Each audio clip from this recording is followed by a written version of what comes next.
ไหวสาในปารมีธรรมพระเถระครูบาอาจารย์พระภิกษุสงฆ์สามเณรทุกตนทุกองค์ขอสวัสดีพี่น้องท่านผู้ฟังพ่อน้อยพ่อนานพ่ออุ้ยแม่อุ้ย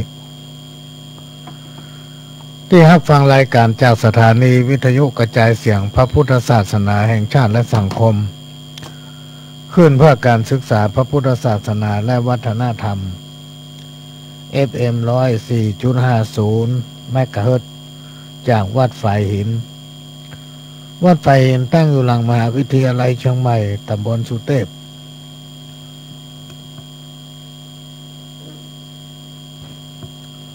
อำเภอเมืองจังหวัดเชียงใหม่มาอู้จ๋าพบปะกับพี่น้องท่านผู้ฟัง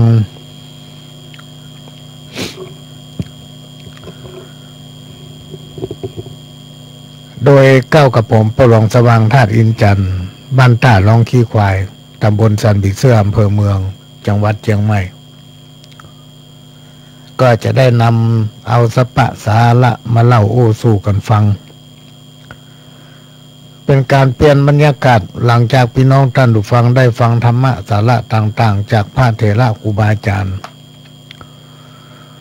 จากพ่อน้อยพ่อนานและผู้จัดรายการของสถานีวิทยุวัดฝ่ายหินซึ่งเปิดถ่ายทอดออนไลน์เผยแพร่สารธรรมคำสอน24 ชั่วโมง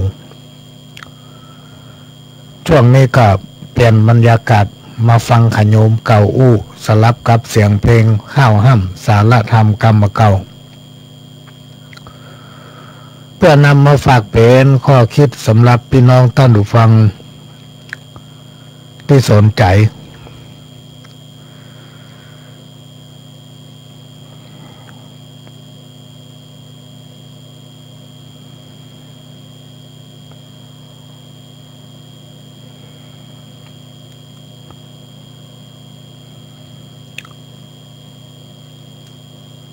สิ่งไหนที่พี่น้องท่านผู้ฟังเคยได้ฟังมาแล้วก็จะได้ฟังเพิ่มหูเพิ่มแถมสิ่งไหนที่มันบ่มีสาระกับพระเก็บไปใส่อกใส่ใจเอาจงละไว้ในวิทยุหันคำโอ้คำไหนที่มันฟังแล้วมันบ่เข้าหูก็ให้ฟังหูซ้ายออกหูขวาแล้วคำโอ้คำไหนที่มันทำให้พี่น้องท่านผู้ฟังแสลงใจก็ต้องขอสุมาอภัย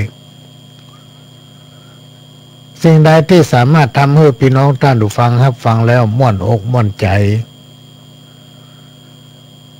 เป็นสิ่งที่สถานีวิทยุของวัดฝ่ายหินภาคภูมิใจแล้วก็มีความยินดีให้บริการด้วยความเต็มใจวันนี้ได้รับสันธานุมัติให้เฝ้าสถานีก็จะอยู่ด้วยกันถึงตี 1พ่อเนอพี่น้องท่านผู้ฟัง วันนี้อยู่ยาวเพราะนั้นไผที่ใครรับก็รับก่อนบ่ต้องเก่งอกเก่งใจบางผู้บางท่านรอจนผู้หลวงจบแล้วก็รับจะรับก็เก่งใจกว่าผู้หลวงว่าเฮ้ยหรอก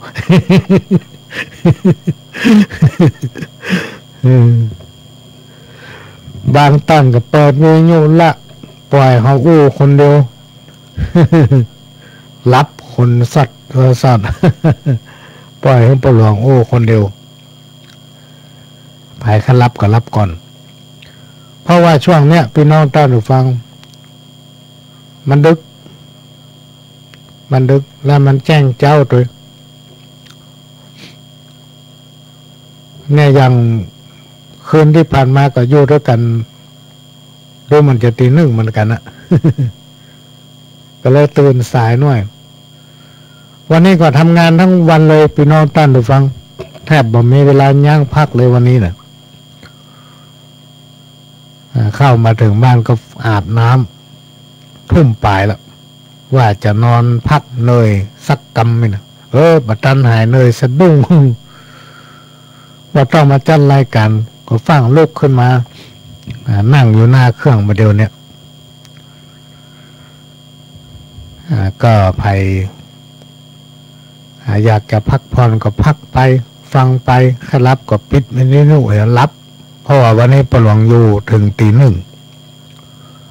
เป็นกู้เป็นกิมกันสำหรับท่านที่นอนมารับเมื่อตอนบ่ายวันนี้มีคนโทรทวง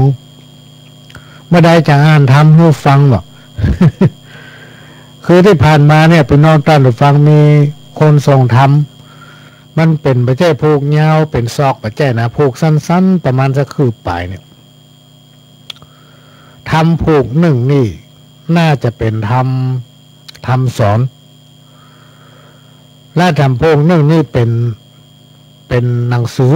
เป็นเขียนเป็นหนังสือมาเรียบร้อยพิมพ์มาเสร็จอะวันนี้ก็เตรียมมาละวันนั้นอ่านดังเก้าให้ฟังน้อยแล้วมันลืมไปเหี่ยไม่ได้อ่านต่อเพราะมันเป็นทำถึงหมดเลยนะ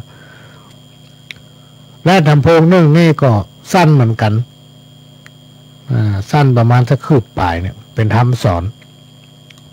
ซ่อหามปะพวกนี้นะมันมีไหนโมซ่อหามปะหรือว่าไปให้ทุกเจ้าละโม ว่าจะไปขอทุกเจ้า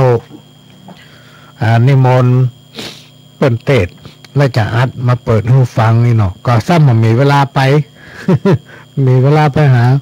พระสงฆ์เน้นสร้างวัดอ่ะเพราะเวลามันจำกัดขนาดเลยไปนอนด้านฟังตึงวันในเวลาจำกัดหาเวลาว่างไม่ค่อยมีอันนี้ดีนะไม่ได้ไปสถานีเพราะเราส่งไปทางอินเทอร์เน็ตแล้วก็นั่งควบคุมเสียงอยู่คนเดียวในห้องของตัวเก่าซ้ำกรรมก็รู้แต่ก็ด้วยความสามารถพิเศษของท่านผู้อำนวยการสถานีวิทยุถ้าเครื่องของประหลวงคัดกล้องเปิ้นก็อยู่ที่สถานีวิทยุพอเข้ามาในเครื่องของประหลวงที่บ้านห้องทำงานของประหลวงนี้ได้สามารถปรับนั่นปรับนี่ ออกมาหน้าจอประหลวงนี้ได้ถ้ามาอ่านในโอ้ถ้าจะมันได้ปะกันเตื้อนึงเพราะว่าถ้าอากาศเย็นเครื่องมันก็ตัดอากาศร้อนเครื่องมันก็ตัดมืดน้อยฝนตกมาตกพ่องเครื่องมันก็ตัด เฮาซ้ำมาแค่เก่งเรื่องนี้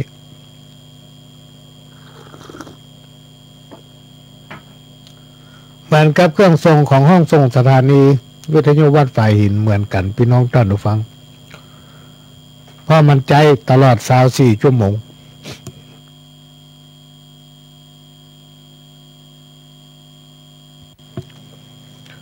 ก็จะต้องมีการทนุบำรุงอยู่เป็นประจำอยู่เสมอถ้ามีการทนุบำรุงฟังไปกันเดียวมันตัด ตัดกับได้ฟังถึงจะกล่าวได้ว่าสถานีวิทยุของวัดฝ่ายหินนั้นเป็นของพี่น้องท่านผู้ฟังทุกคนทุกท่านที่ต้องมีส่วนร่วมด้วยช่วยกันถ้ามาอ่านเขากำได้ฟังกันนะก็ถ้าใครมีโอกาสขึ้นไปตำบลวัดฝ่ายหินหรือว่าได้พบปะต้านผู้อำนวยการหรือว่าไผก็ดีที่ดูแลสถานีวิทยุของวัดฝ่ายหินก็ช่วยกันหน่อยทนุบำรุงอย่างน้อยก็คือกำลังใจวันนี้น้อยเนอะพี่น้องท่านผู้ฟังเนื่องจากว่ามาได้พักเพียก็จะอู้สาระสัปปะร้อยอันปันเรื่องละก็จะนำมาอู้ฝากเล่าสู่กันฟังตามประสบการณ์ของตัวเก่าก่อนอื่นก็จะนำเอาข่าวประชาสัมพันธ์โดยได้รับการประสานจากอาจารย์วันลบนามวงพรมรองประธานสภาวัฒนธรรมจังหวัดเชียงใหม่ได้ฝากหนังสือกำหนดการโครงการเสวนาเรื่องคนล้านนาจะปฏิบัติ อย่างไรเมื่อการเปลี่ยนไปของวันพญาวันในวันที่16เมษายนวันพญาวันถือว่าเป็นวันถลิงศกซึ่งปกติธรรมดาพี่น้องท่านผู้ฟังเขาจะถือเอาวันที่13จากขันล่อง14เป็นวันเน่า15เป็นวันพญาวัน16เป็นวันปากปีที่บ้านปะหลวงนี่จะมีป้ายประกาศเชิญชวนร่วมทำบุญส่งข้อบ้านแล้วจะเขียนว่าทุกวันที่16ของเดือนเมษายนพ่อถือเป็นวันปากปีแต่เป็นระยะเวลาดูว่าหลายปีมาละพี่น้องท่านฟังที่เปิ้นพยายามเปลี่ยนเอาวันที่16เป็นวันพญาวันเอาวันที่14เป็นวันจะขานล่อง15เป็นวันเนา17เป็นวันปากปีแต่ว่าหลายสถานที่หลายคนเอาประหลวงเป็นต้นเอาร้านเปิ้นมาเชื่อกะกูเตี้ยเขาเคยเนี่ยวันที่15วันพญาวันวันที่16เคยส่งข้อบ้านไผว่าก็ได้กับจ้างเขาก็เนี่ยวันที่16นั่นก็เปิ้นบอกไปเป็นวันที่17ถึงฝังเนี่ยวันที่16ทีนี้เปิ้นมีโครงการเสวนาเนี่ยพี่น้องท่านผู้ฟังเรื่องคนล้านนาจะปฏิบัติอย่างใดเมื่อการเปลี่ยนไปของวันพญาวันคือวันพญาวันมันเปลี่ยนไปเป็นที่16ละสภาวัฒนธรรมจังหวัดเชียงใหม่ร่วมกับสำนักวัฒนธรรมจังหวัดเชียงใหม่และกลุ่มพลังเครือข่ายทางวัฒนธรรมจัดโครงการนี้ขึ้นในวันที่6มีนาคม2561เวลา 8 โมงถึงบ่าย 3 โมงลงทะเบียน8 โมงถึง 9 โมงเนอะพี่น้องท่านผู้ฟัง9 โมงเกิงผู้ว่าราชการจังหวัดเชียงใหม่ไปเป็นประธานเปิดงานกล่าวเปิดโครงการเสวนาว่าคนล้านนาจะปฏิบัติอย่างไรเมื่อการเปลี่ยนไปของวันพญาวันนี่นะก็ขอแจ้งบอกพี่น้องท่านผู้ฟังทั้งหลายที่สนใจเกี่ยวกับเรื่องนี้วันที่6มีนาเนอะพี่น้องท่านผู้ฟังที่วัดเจ็ดยอดลานโพลานต้นโพวัดเจ็ดยอดพระอารามหลวงตำบลจ้างเผือก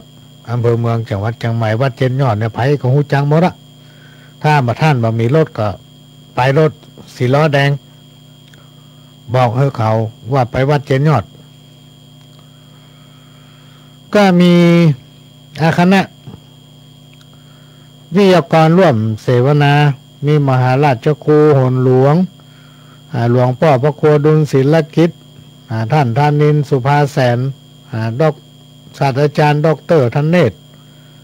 และอาจารย์เกลิกดำเนินรายการเสวนาโดยคุณรัตนาพรสุวคนสรุปประเด็นการเสวนาแนวทางการปฏิบัติโดยอาจารย์วันลบนามวงพรมรองประธานสภาวัฒนธรรมจังหวัดเชียงใหม่ก็ขอเชิญพี่น้องที่ไปร่วมแต่งชุดผ้าเมืองเนอะหรือว่าชุดสุภาพกำหนดการอาจเปลี่ยนแปลงตามความเหมาะสมท่านไม่ต้องห่อเข้าไปเนอะเป็นเลี้ยงเข้า เป็นเลี้ยงเข้าเดี๋ยวขอดูรายการก็ต้องเลี้ยงเข้าเนาะเนี่ยเวลา 12:00 ถึง 13:00 รับประทานอาหารกลางวันร่วมกันนี่ต้องเลี้ยงเข้า เอาต้นไปมาเลี้ยงเข้าเป็นปีโก้นน้องท่านกะ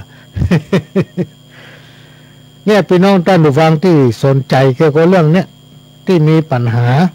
จะถามเรื่องเนี้ยคือไปคือได้ถ้าท่านผู้จักไผ่ก็ไปถามว่าอาจารย์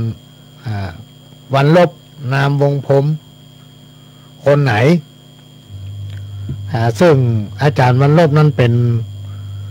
นักจะรายการเก่าไผ่ของหู้จักโมดคนสมัยก่อนนี่ข่าวรอบฟ้าลานาเนี่ยของปีนานวันลบมีถึงเมื่อเจ้ามีถึงแมลงถ้าท่านโมจะไปก็ไปถามหาปีนานวันลบถ้าท่านมีปัญหาจะถามถ้าไปถามคำปุ้นมันคงจะใช้เวลาท่านก็เขียนเป็นหนังสือเป็นจดหมายไ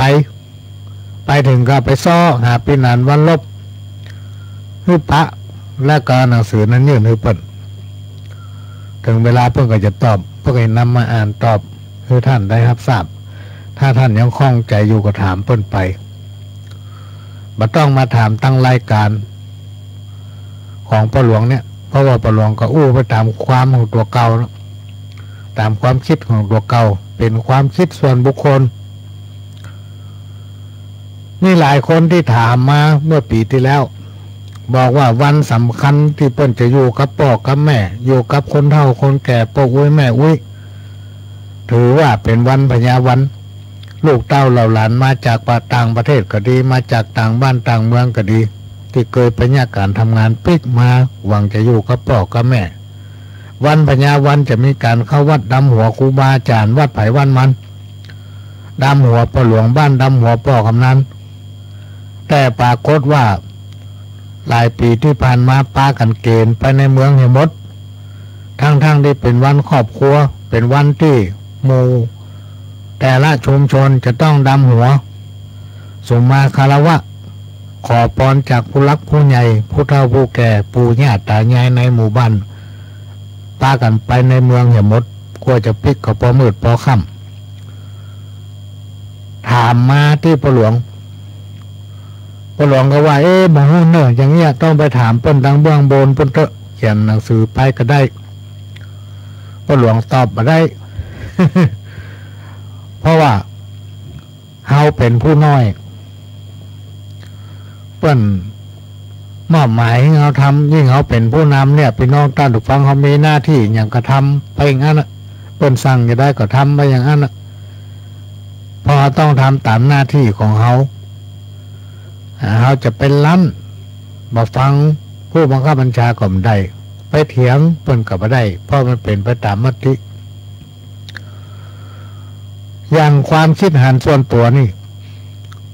เขาทำอย่างตามหน้าที่เอาเหี่ยกันแล้วล่ะปัญหาก็บ่เกิดเปิ้นพัฒนาก็พัฒนาเหี่ยเปิ้นห้องไปประชุมมันก็ไปเหี่ยเปิ้นสั่งไปอบรมก็ไปเปิ้นสั่งตรวจเวรยามมันก็ไปเปิ้นสั่งไปเฝ้าไฟบ่ฮื้อมันมีห้ามเผาขยะพ่อหลวงเขาออกลาดตระเวนไปพอไปเฝ้าระวังก็ไปเหรอ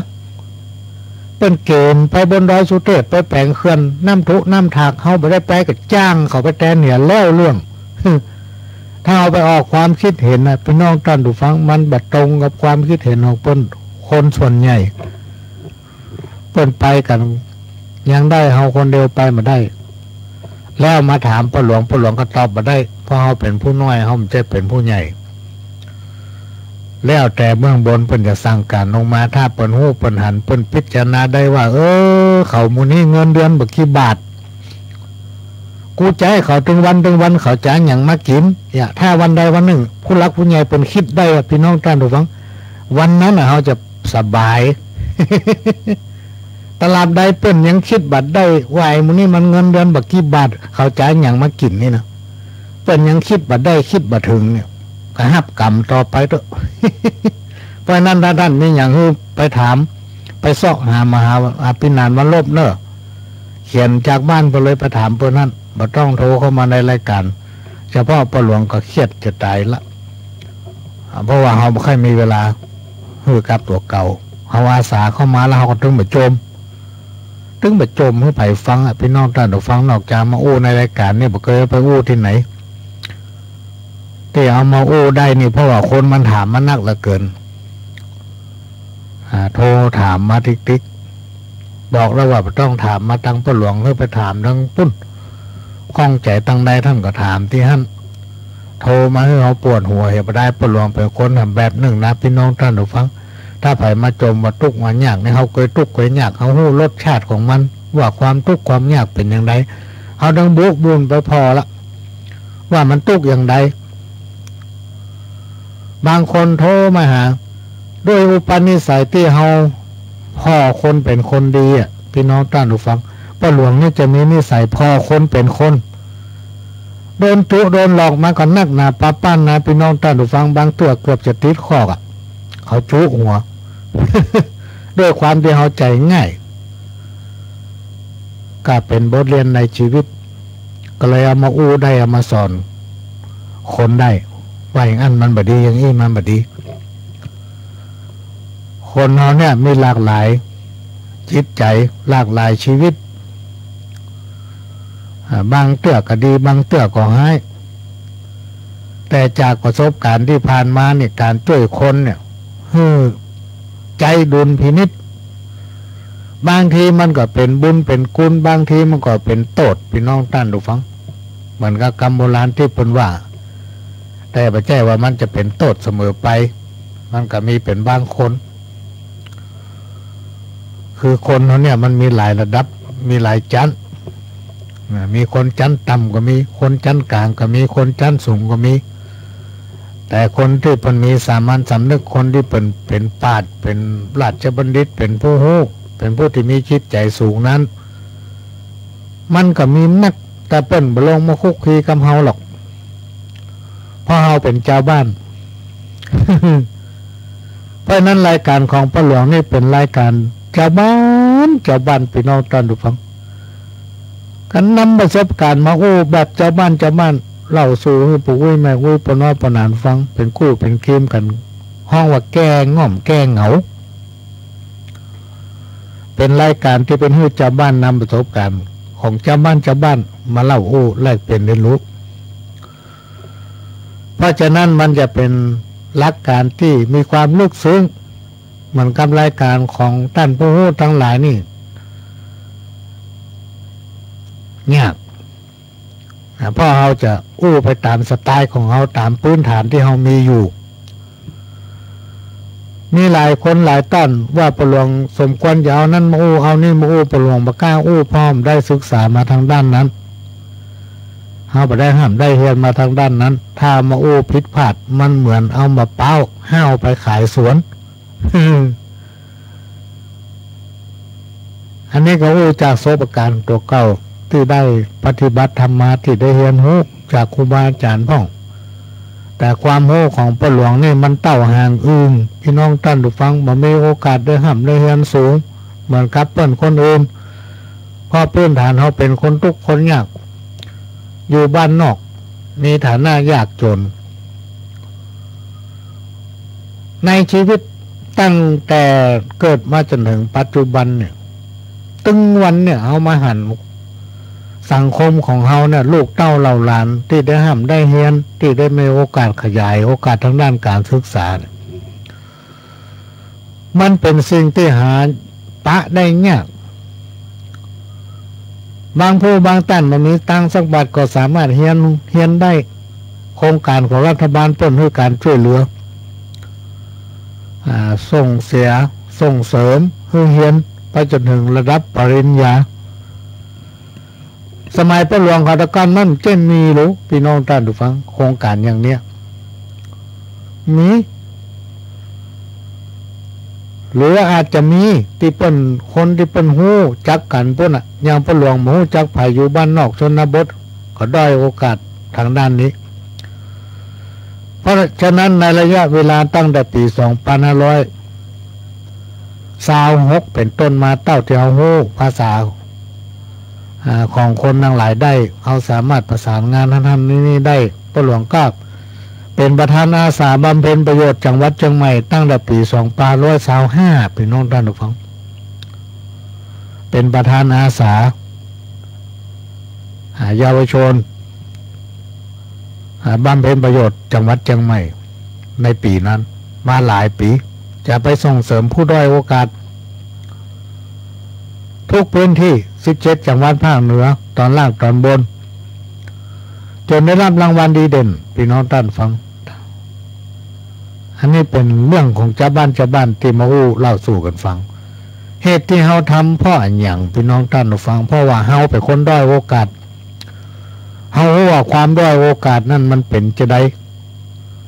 ความทุกข์ความยากมันเป็นจะได้ความอดกันอยากบ่ได้กินดีอยู่ดีมันเป็นจะได้อันเนี้ยรสชาติทั้งหลายเราเนี่ยประหลวงได้จิ้มมาหมดพี่น้องท่านผู้ฟังที่อู้เนี่ยเป็นประสบการณ์ตัวเก่าบ่ได้เอาเรื่องของคนอื่นมาอู้ความทุกข์ความยากนี่ขนาดว่าไปอดกั้นอดอยากเป็นเวลาหลายมื้อหลายวันน่ะบ่ได้กินข้าวเนี่ยไปกรุงเทพเนี่ยพี่น้องท่านผู้ฟังแรกๆสมัยเมื่อเฮาเป็นดีอยู่ดีเนี่ยมีคนนำหน้าถือตาไปที่ไหนป้าไผ่เปิ้นก็ห้องกินข้าวอยู่พอเฮาตกอัพนี่ไผ่ตึงมาใกล้ลูกพี่น้องท่านผู้ฟังไผ่ตึงมาถามหากลัวได้ปะมันกลัวมันถามยืมตังค์ ด้วยความที่เฮามีธรรมะพี่น้องท่านผู้ฟังประจำใจก็ถึงคำโอ้ครูบาอาจารย์ที่สอนว่าถ้าเฮาเป็นคนดีตกน้ำตึงมาไหลตกไฟตึงไม่เป็นเวลาหลายปีปิกมานั่งเถียงครูบาอาจารย์นะมีพระหลวงเนี่ย มาเถียงครูบาอาจารย์เนี่ยว่าหลวงพ่อบอกว่าตกน้ำมาไหลตกไฟมาไม่เป็นคนดีมันถึงมาอดกัน มากั้นเหมือนอย่างกะเฮาก็เคยไปเนี่ยอย่างไปสักเตื้อตั้งแต่เฮาซึกมาจนถึงปัจจุบันเนี่ยมันเป็นกรรมอันยังล่ำบ่เหลือเนาะอันยังเฮาก็เนี่ยหมดโดนเปิ้นจุนี่ติ๊กๆพี่น้องท่านผู้ฟังเสียหู้คนอื่น จนมีครั้งหนึ่งหลวงพ่อรำคาญเหรอแหงคิงต้องไปเฮียนบอกคำหน่อย ใจไปเฮียนบอก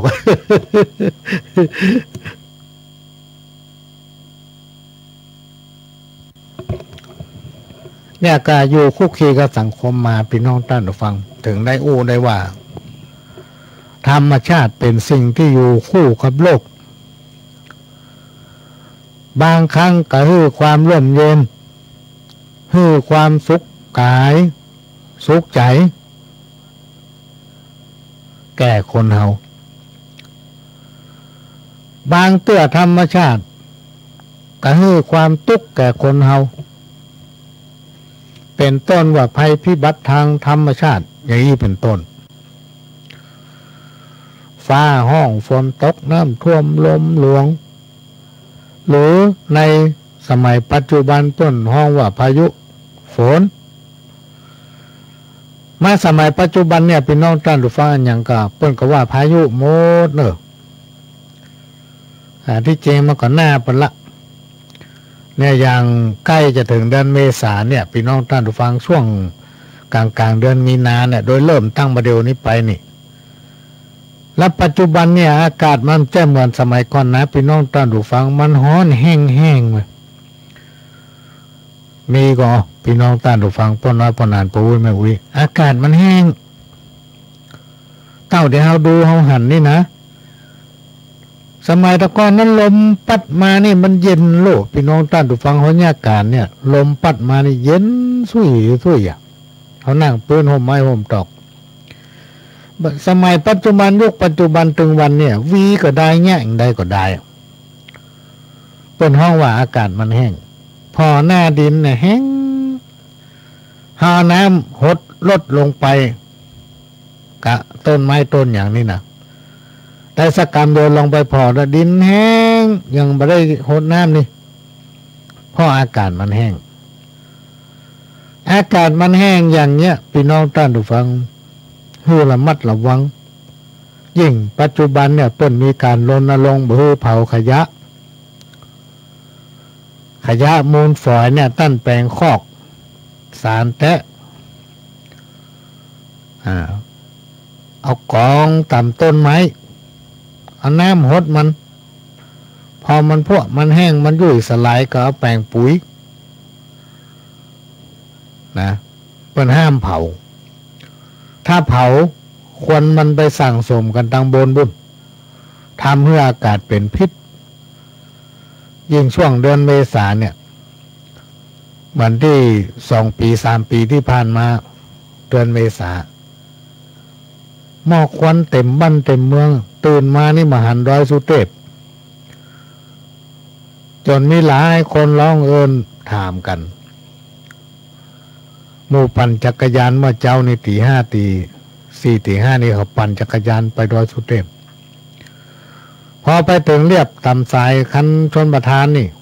แงนไปตั้งดอยสุเทพมหัน จนไม่การเอิ้นถามกันว่าดอยสุเทพเขาหายไปไหนวะพอหมอกควันขึ้นไปบดบังหมดบนห้องว่าบดบังทัศนียภาพอากาศก็เป็นพิษเครื่องบินจะขึ้นจะลงก็ยากเปิ้นถือว่าอากาศเป็นพิษก็มีการรณรงค์ประชาสัมพันธ์ให้งดการเผาเป็นระยะเวลามาหลายปีละเดี๋ยวนี้มีคำสั่งมาให้งดเผาเด็ดขาดนะพี่น้องท่านผู้ฟังทุกพื้นที่หนึ่งเพื่อกำจัดอากาศเป็นพิษอันที่สองเพื่อส่งเสริมเศรษฐกิจทางด้านการท่องเที่ยวถ้าเปิ้นมาแอวบ้านเฮาบ่ได้วันหนึ่งเฮาจะเศรษฐกิจบ้านเฮาจะเสียไปเป็นล้านไปเป็นล้านเนี่ยเปิ้นรณรงค์ตอนเนี้ยบ่ให้เผาขยะเด็ดขาดห้ามเผาเน้อพี่น้องท่านผู้ฟังถ้าเผาน้อยป้าหลวงกำนันหาบัญญัติถ้ามีคนแจ้งมีคนจังท่านนี่น้อยแจ้งบอกนี่มันเผาขยะ ควันอุ้มเหม็นขนาดแจ้งไปเพราะว่าตอนเนี้ยมันแจ้งได้หลายทางแจ้งตั้ง191ก็ได้199ก็ได้ แจ้งทางปกครองก็ได้แจ้งแก่บ้านกำนันแจ้งได้หมดอ่ะเพื่อแจ้งกันต่อไปถ้าเปิ่นมายับท่านอาจจะโดนปรับโดนยับ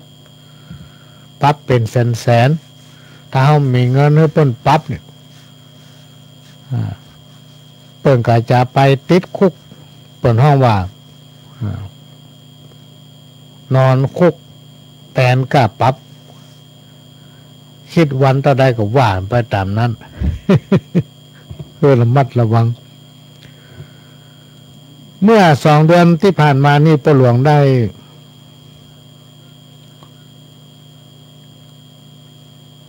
ประกาศเรื่องนี้ว่าตอนนี้เปิ้นมีประกาศนะเนอะจังหวัดเชียงใหม่เปิ้นประกาศให้งดเผาก็มีคนโทรถามอันแล้วเปิ้นจะมาเก็บกายหรอใบไม้เคล็ดไม้เนี่ยเปิ้นจะมาเก็บหรือว่าจะใด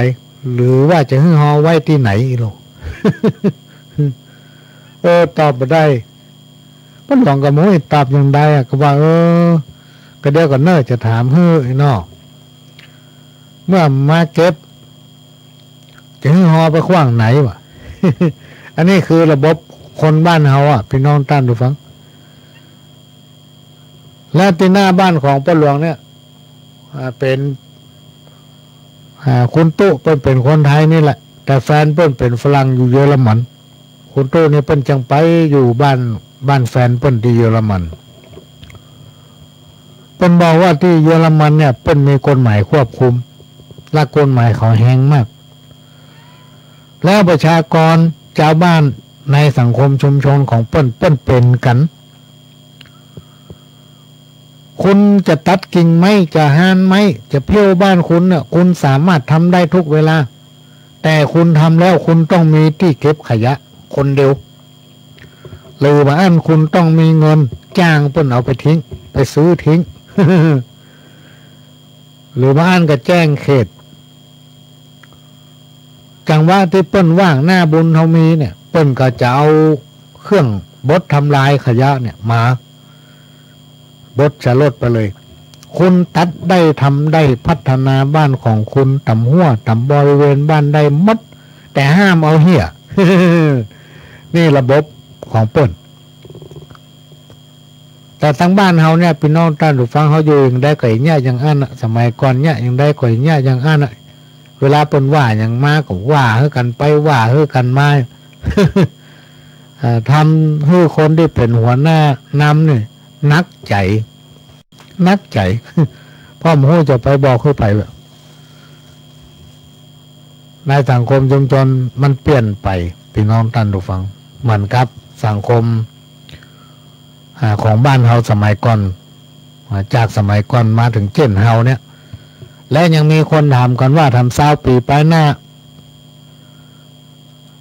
ใครสามารถคิดได้ว่าสังคมบ้านเฮาจะเปลี่ยนไปอย่างใดแถมเนี่ย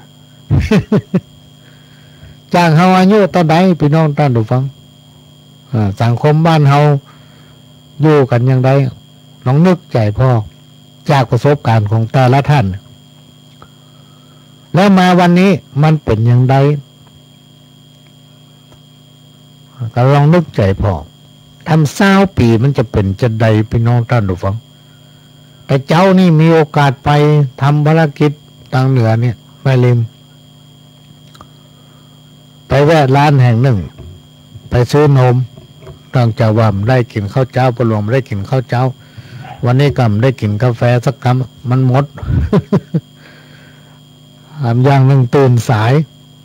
ถ้าเมากินรับบัตรตันการละไปแวะร้านแห่งหนึ่งซื้อนมโฟมดกินในขณะที่ยืนอยู่นั้นในร้านเป็นเสียงสั่งกันอู้กันโจจาว่าวันนี้มีการพอข่าวฮัลโหลตีกันตายบุบกันตายว่ะมีหลายคนอู้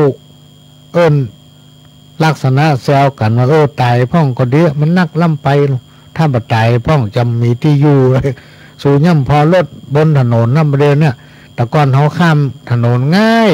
ประเด็นนี้เขาจะข้ามได้เป็นชั่วโมงว่ะ เรื่องนี้ไปจ้างไผ่ฟังพี่น้องท่านผู้ฟังแม่นแต่เขาก็ยังขี่รถเขาก็มาเตี้ยวแล้วรถมันก็นึงนักแต่ทุกซอกทุกซอยนับได้นับเตี้ยวรถก็จะโจรหัวเพราะนั้นต้องระมัดระวังเนี่ยทำ20 ปีมันจะเกิดอย่างขึ้น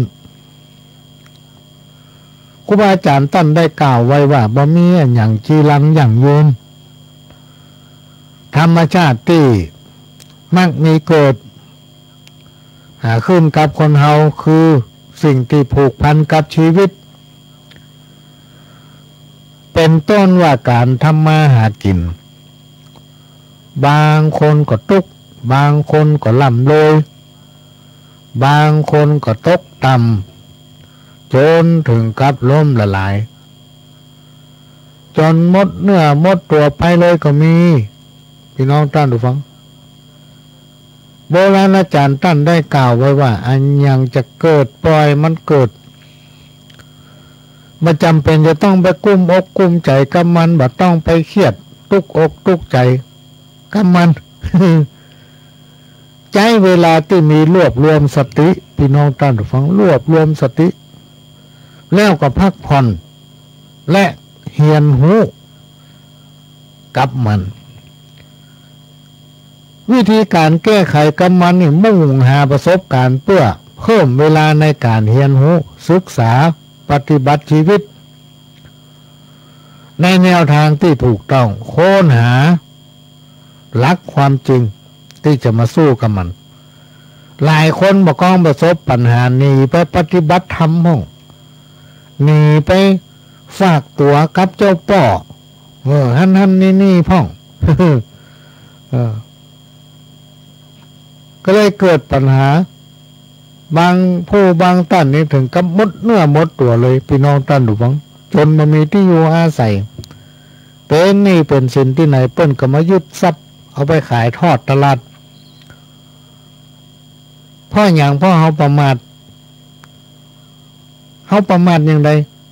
เขามาหาวิธีแก้ไขมาเจ้สติปัญญาของตัวเก่าเฮียนหูกับมันอ่ะพี่น้องท่านผู้ฟังหาประสบการณ์กะเฮียนหูกับมันศึกษาวิธีปฏิบัติแนวทางที่ถูกต้องแล้วก็เข้าหาเป็นเขาว่าป้ายจ้างเข้าสู่วางงา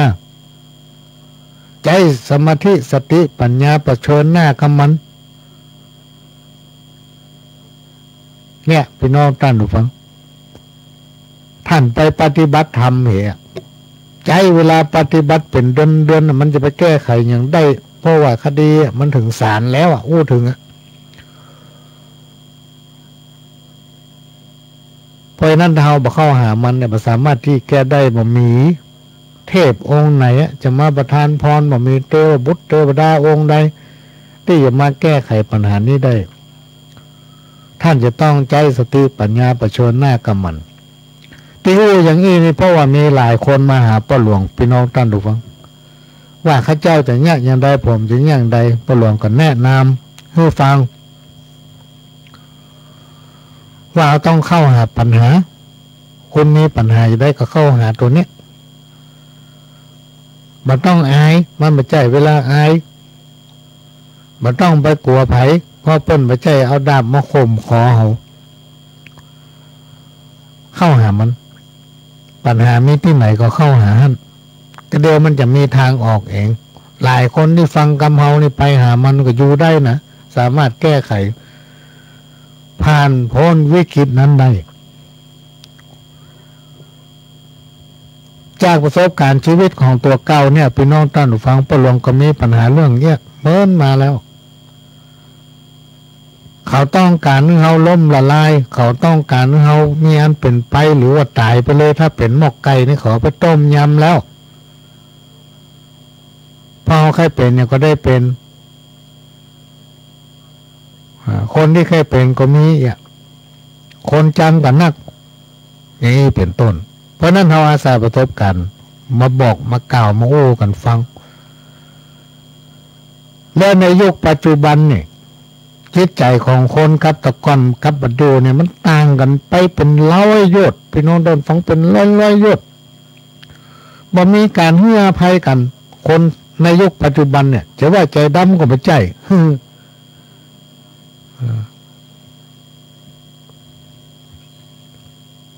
มันมีการให้อภัยกันจะย่ำยังเดียวย่ำยังเดียวเพราะนั้นต้องระมัดระวังจะไปประมาทในชีวิตจะไปประมาททุกวันบอกควรประมาทวันไหนที่เฮาพลาดเฮาเผลอพี่น้องท่านผู้ฟังถ้าถึงคนสมัยก่อนเปิ้นโห่เปิ้นเข้ามาช่วยกันลูกกรรมที่ว่าพี่น้องพิษกันเพื่อนบ้านพิษกันเหมือนมีดเหมือนมุยฟันน้ำเนี่ยไม่ได้มันไม่ใจแล้ว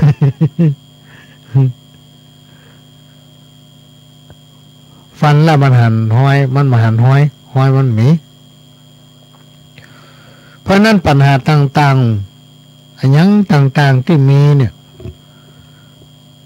เขาจะสลัดมันออกไปได้เนี่ยเขาต้องเข้าหามันเมื่อมีปัญหาพี่น้องท่านผู้ฟังด้วยสติปัญญาคือตั้งสติปัญญาของตัวเก่าคือมั่นคงรักษาตัวกลัวกรรมอย่าทำชั่วจะมัวหมองมนไม่ไปเมืองผีจงเลือกทำแต่กรรมที่ดีๆจะมีความสุขพ้นทุกข์ภัย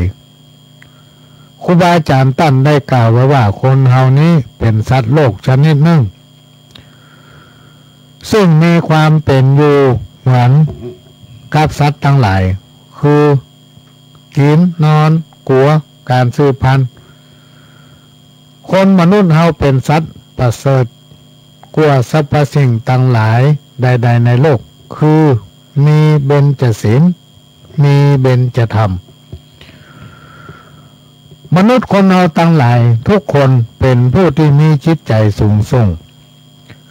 เป็นผู้หู้จักสิ่งที่เป็นประโยชน์และสิ่งที่บ่เป็นประโยชน์จึงมีคำคม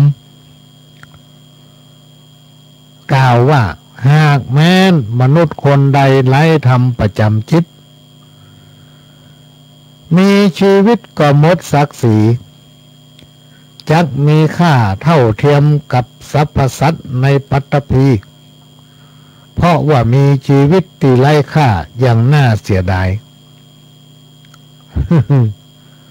ก็เดี๋ยวขอตอบลายนี่กำเนอะพี่น้องท่านผู้ฟัง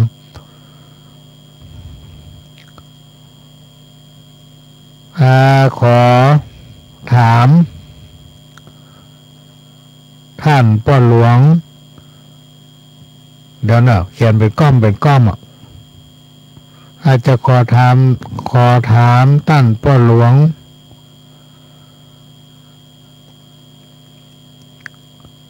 ขอถามท่านพ่อหลวงจะ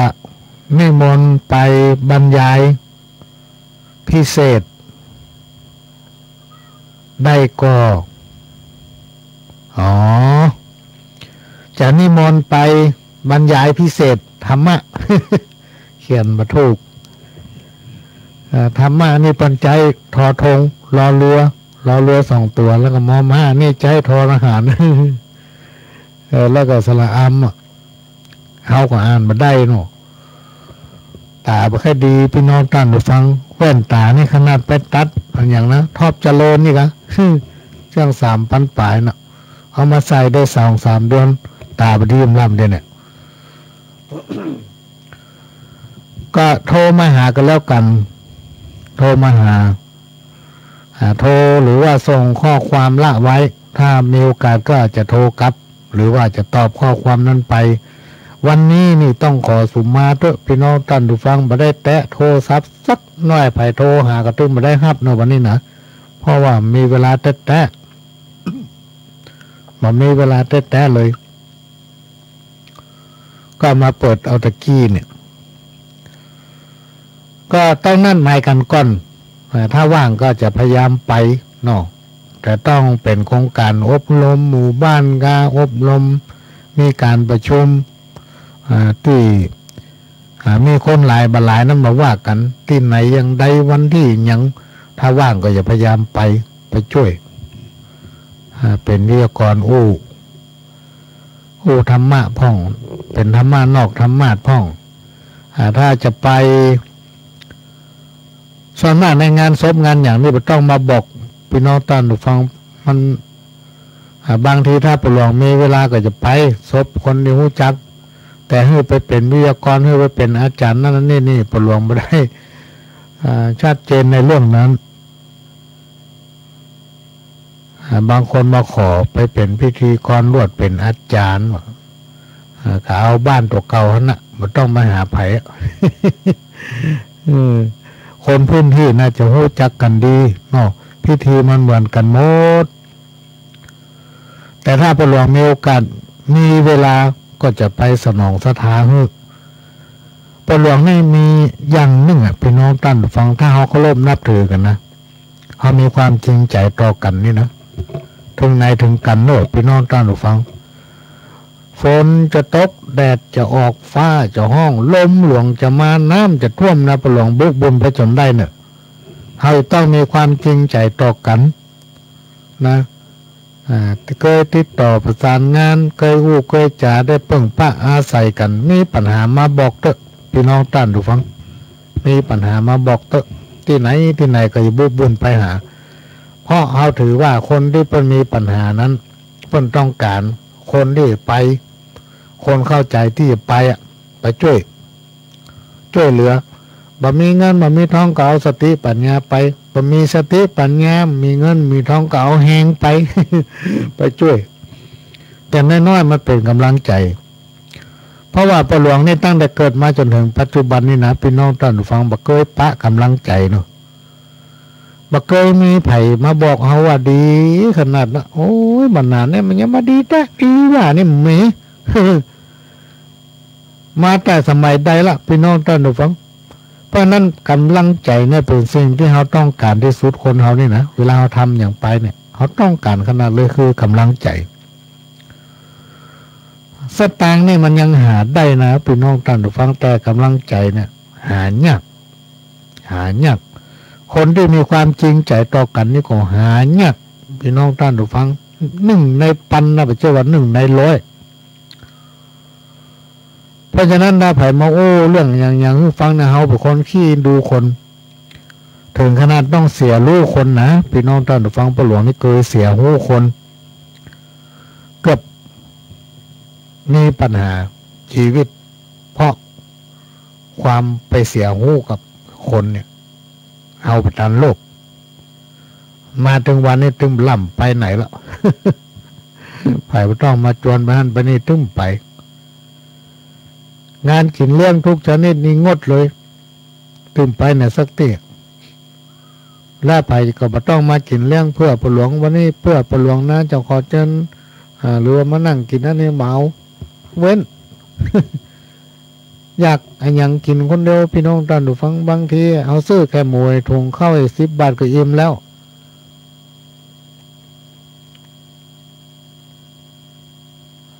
ด้วยความที่เฮาฮู้มีประสบการณ์หลายๆด้านบ่ว่าเป็นความทุกข์ความสุขสิ่งต่างหลายเหล่านี้มาด้วยกันหมดยามเมื่อเฮาเป็นดีกับยามเมื่อเฮาตกอับมันเป็นอย่างเฮาฮู้ถ้าเป็นทุกข์เป็นจนเขาจะไปพอว่าเป็นทุกข์อย่างใดอยู่อย่างใดมีปัญหาอย่างใดถ้าสามารถใช้สติปัญญาช่วยเพิ่นแก้ไขได้ถือว่าเขาได้บุญนักมากมายมหาศาลแต่ว่าต้องพิจารณาให้ทีเนี่ยคนดีมาเลยหายากในยุคปัจจุบันที่จริงคนดีมีเปรอะ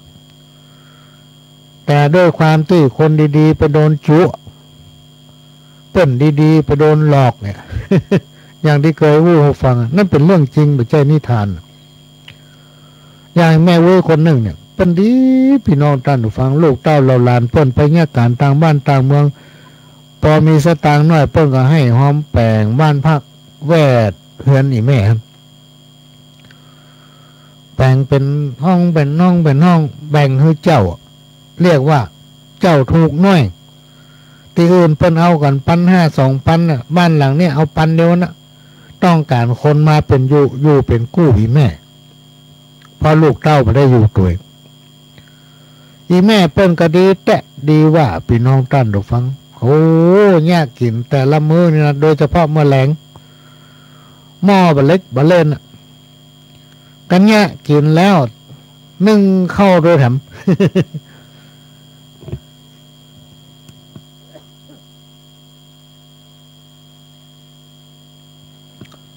นึ่งเข้าจะนึ่งบะไดซื้อแอปห้อยว่าข้างฝาพี่น้องท่านผู้ฟังนึ่งเข้าแล้วใส่ในแอปตักแกงใส่เป็นโตฝาปิดทุกห้องที่มาเจ้าอยู่บ้านแวดมาอุ้ยนะจะได้กินข้าวกันมาอุ้ยทุกห้องมีคนไปถามมีแม่ไปแย่งอันล่ำเหลือเพราะว่าเปิ้นกับมาเจ้าเฮาลูกเขาไปเนี่ยการทำงานให้หากินลูกกันเดียวเขาก็ซื้อมาเราอ่อนปัจจุบันคำเฮาแต่ก่อนมันแค่เหมือนกันนะบางทีเนี่ยไปเขาไปกินโลเอาไปกว้างเนี่ยเขาต้องกินหมดไอ้เราอ่อนไม่อินดูเขาไปเนี่ยการมาเจ้าออกบ้านละปิกมากับมืดก็ค่ำไม่ว่าเนี่ยกินให้ถึงวัน ต่อมาหมอมันมานานไม่ว่าเปิ้นเผลอรับยังเป็นร้อนเอาสร้อยแขนสร้อยคอเปิ้นไปอยู่ในที่สุดมาเว้ยโมโหก็นี่ตึงเนี่ยอย่างไผกิน เป็นลักของเปิ้นหยวกเนี่ยพี่น้องท่านฟังประสบการณ์ก็นำมาเล่าโอ้ถูกกันฟังไว้ใจคนก็จนใจเองนะบางทีเขาเอ็นดูเขาเอ็นเราขาดต้องพิจารณาต้องพิจารณาสังคมปัจจุบันอย่างปู่แม่ว่าอยู่บ้านเนี่ยต้องมาสอนลูกสอนหลานสอนให้เขาเป็นคนดีพี่น้องท่านดูฟังสอนให้เขาเป็นคนดีถ้าทุกครอบครัวเป็นคนดีก็คืออย่างเวลาในสังคมเขามีการมีงานอย่างก็คือการช่วยเหลือเปิ้นมีลูกเต้าเราหลานก็สอนลูกหลานอยู่ถ้อยฟังกรรมปู่ย่าตายายพ่อแม่ครูบาอาจารย์เป็นคนง่ายๆอยู่ตามระเบียบอยู่สังคมไหนก็เอาระเบียบสังคมนั้นเปิ้นเนี่ยยังกระช่วยเปิ้นเหียขอความร่วมมืออย่างมากก็ห่วมมือเปิ้นไปปัญหามันก็บ่เกิดประดีเบียดเบียนกันคนอยู่ด้วยกันและในยุคปัจจุบันเนี่ยมันเป็นสังคมผสมพี่น้องท่านผู้ฟังกว่าเขาจะปรับตัวเขาเข้ากำมันได้ต้องใช้เวลาหมื่นเพราะนั้นการจะมองคนนี่ต้องมองถึงจิตใจจะไม่พอกับเปลือกนอกหลายๆที่พอมันเป็นสังคมผสมนักเข้าละหีดเก่าตัวเก่าไปเข้ากับเปิ้นเนี่ยเป็นปีเป็นคุย ห้องว่าได้กินไหนดีฮั่นโกรธเขาเฮาก็ฮู้ ว่ามันฮ้อนจะนั่งจะนอนก็เป็นทุกข์บ่สุขใสแล้วยังดื้อด้านโกรธจะไปโทษใครหน้าแค้นใจแต่หนาบ่น่าชมโทษของคนอื่นแลเห็นเป็นภูเขาโทษของเฮาแลมหันเต้าเส้นขนโทษคนอื่นเหม็นเปื่อเราเหลือทนแต่ว่าโทษของตนถึงเหม็นไม่เป็นไรเนาะ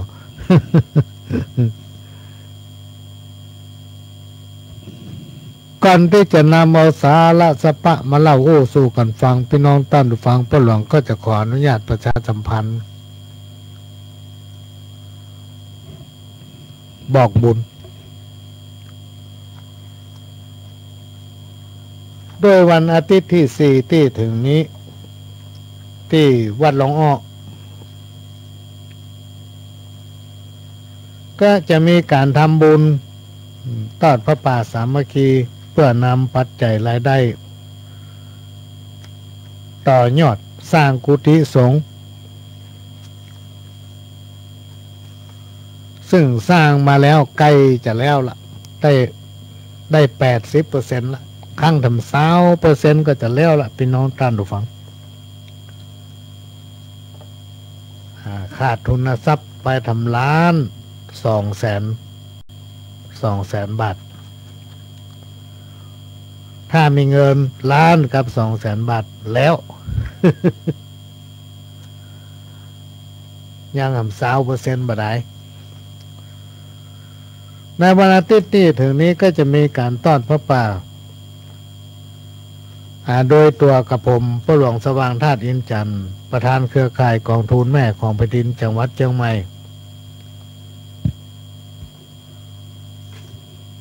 ประธาน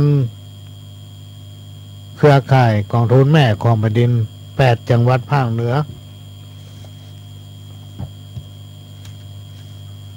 และคณะกรรมการเครือข่ายกองทุนแม่ของแผ่นดิน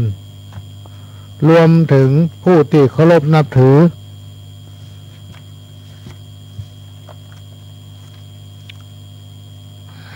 โดยได้รับการ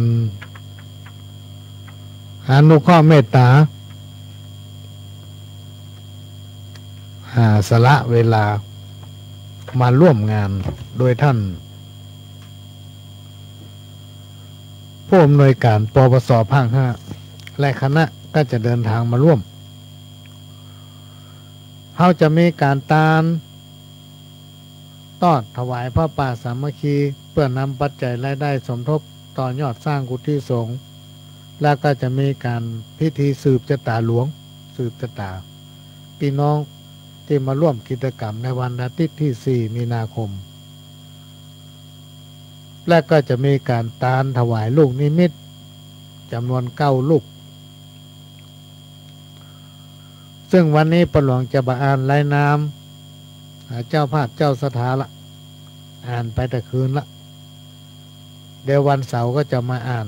ตอนเย็นทำรอบหนึ่งแล้วมีการถ่ายทอดโดยพี่น้องท่านผู้ฟังตั้งแต่9 โมงครึ่งก็จะเริ่มถ่ายทอดไปจนถึงเที่ยงก็จะพักและบ่ายโมงเป็นเวลาที่พระหลวงจัดรายการก็จะเชิญผู้ที่ฮักข้าวห้ำมาอ่านข้าว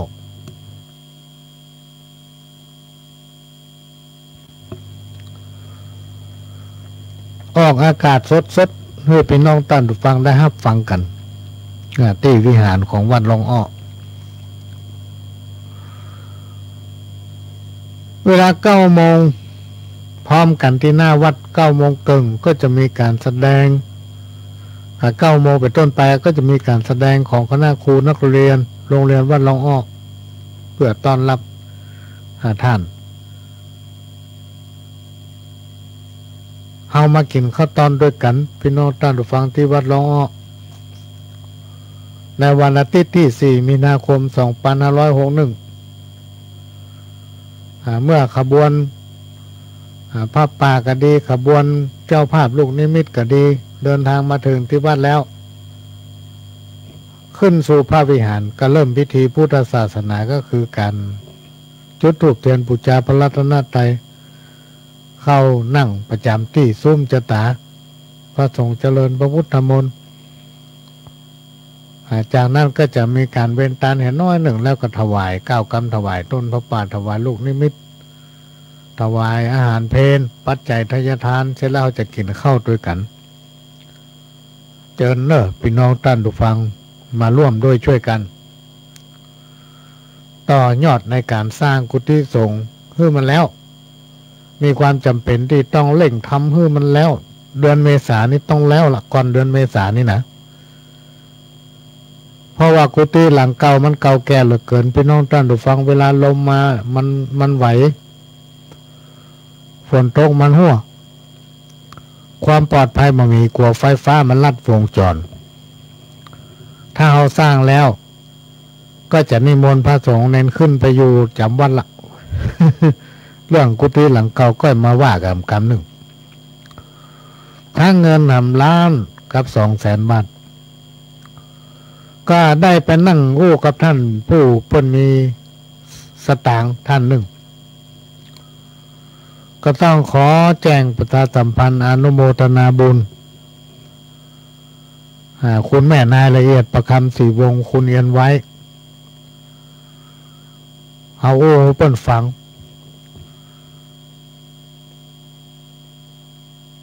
ว่าค่างเงิน1,200,000เปิ้นก็บอกว่าเอาวันพรุ่งนี้เช้าฉันจะทำบุญให้100,000 เอาพระมาที่บ้านแต่ฉันไม่เลี้ยงเพนนะฉันจะถวายเป็นโตหรอกถวายให้100,000เอาไปสร้างกุฏิแล้วมันค้างอีกเท่าไหร่คงเหลืออีกเท่าไหร่เขาว่าก็1,200,000นะ ถ้าแม่นายวันนี้100,000ก็ค้าง1,100,000งั้นฉันถวายอีก500,000ก็รวมเป็น600,000พอดีไล่อีก600,000ไปหากันเองเนอะฮิโร่เอาพี่น้องท่านผู้ฟังเหมือนสวรรค์แบ่งปันโจกทำให้เบาใจโล่งใจขนาดเพราะว่าตอนนี้เขาได้รับการอนุเคราะห์เมตตาอุปถัมภ์ไปเกิงละ โดยคุณแม่นายละเอียดประคำศรีวงศ์ได้บริจาคปัจจัยแต่วานี่ตอนเจ้า100,000 บาทแล้ววันพวกวันฮือแต่เจ้าเพิ่นมาหาจะนัดวันทำกรรมจะมอบพืชทำ500,000 บาทก็ยังเงินทำประมาณ600,000น่ะพี่น้องท่านฟังกล้าตกแต่งทำว่าละที่ประทะมันถึงมีไหนๆก็มานั่งอู้ในรายการอู้เรื่องการก่อสร้างตั้งหลายของวัดตั้งหลายเนี่ยพี่น้องท่านฟังมันมีปัญหาอยู่บางคนบ่เข้าใจอย่างเปิ้นฮับเสาเนี่ยสมมติว่าเขาตีราคาเสาต้นเนี้ย1,500 บาทเนี่ยเขาไม่ได้คิดถึงก้าแหงนะพี่น้องท่านผู้ฟัง ไม่ได้คิดถึงก้าแหงอาจจะคิดเฉพาะวัสดุอันนั้นอันนี้ถ้าเขาจ้างเหมาเปิ้นจ้างก้าแหงก็จ้างเหมาแต่ว่าวัสดุเขาไปหาซื้อเองบางทีเขาขอบมาบริษัททางร้านเปิ้นอนุเคราะห์ช่วยเหลือแนะนำอันอย่างมันดีหรือเปิ้นแล้วก็ขอราคามันลดลงเป็นการทำบุญ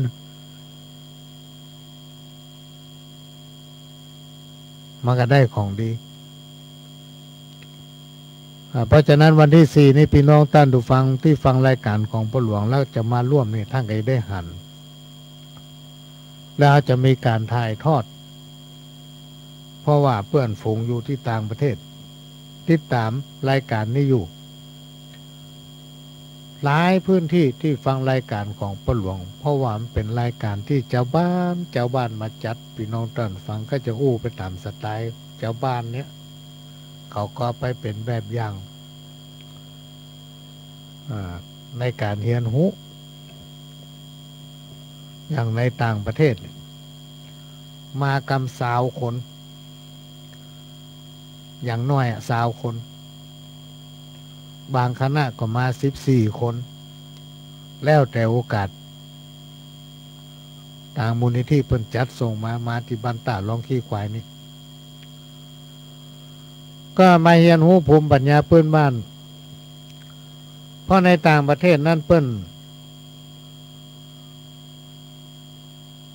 เอาไปล่ำไปลือกันพี่น้องท่านผู้ฟังว่าคนเชียงใหม่คนเหนือล้านนาเขาเนี่ยมีความฮักความผูกพันมีความสมัครสมานสามัคคีอยู่กันเหมือนพี่เหมือนน้อง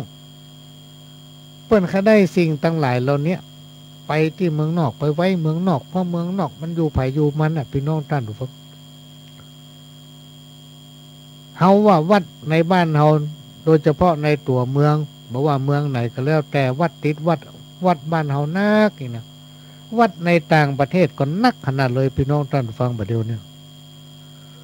พระพุทธศาสนาในประเทศไทยเฮานี่ยังหย่อนยานไปพระพุทธศาสนายังอยู่อย่างเก่าวัดก็มีอย่างเก่าน้ำธรรมคำสอนหรือรวมว่าธรรมะก็ยังมีอย่างเก่าแต่คนเฮาบ่ค่อยสนใจคนเฮาไปห่างเหินไปเองไม่ได้สนใจ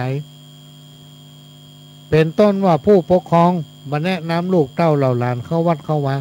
โต้ยใจลูกอย่างนี้เป็นต้นละอ่อนบ่หุมกินบ่หุมต้านบ่หุมเข้าวัดเข้าวาแล้วในอนาคตเนี่ยเป็นน้องท่านผู้ฟังไผจะมาสืบทอดภูมิปัญญาพื้นบ้านบอกว่าจะเป็นวัฒนธรรมที่พลอยประเพณีเนี่ยเพราะสิ่งต่างหลายเหล่านี้มันเกิดมาจากวัดหมดถ้าเรายังลาสาเนี่ย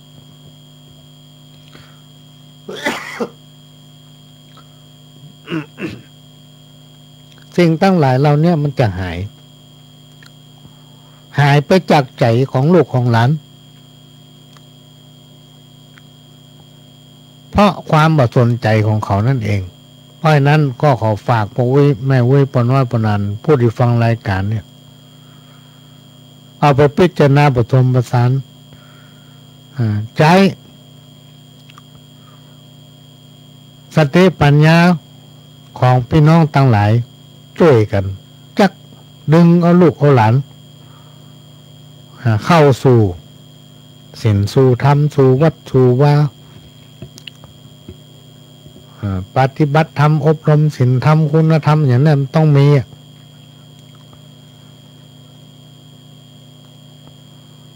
สังคมในยุคปัจจุบันเนี่ยมันมีการเปลี่ยนแปลง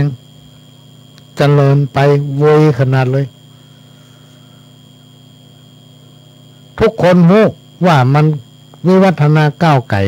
แต่มองข้ามความปลอดภัยเฮามาพัฒนาเยาวชนคือเขาเอาลัทธิอื่นเข้ามาฝังอยู่ในจิตใจเอาศีลเอาธรรมเอาอย่างต่างๆที่ปู่ย่าตายายเปิ้นปฏิบัติ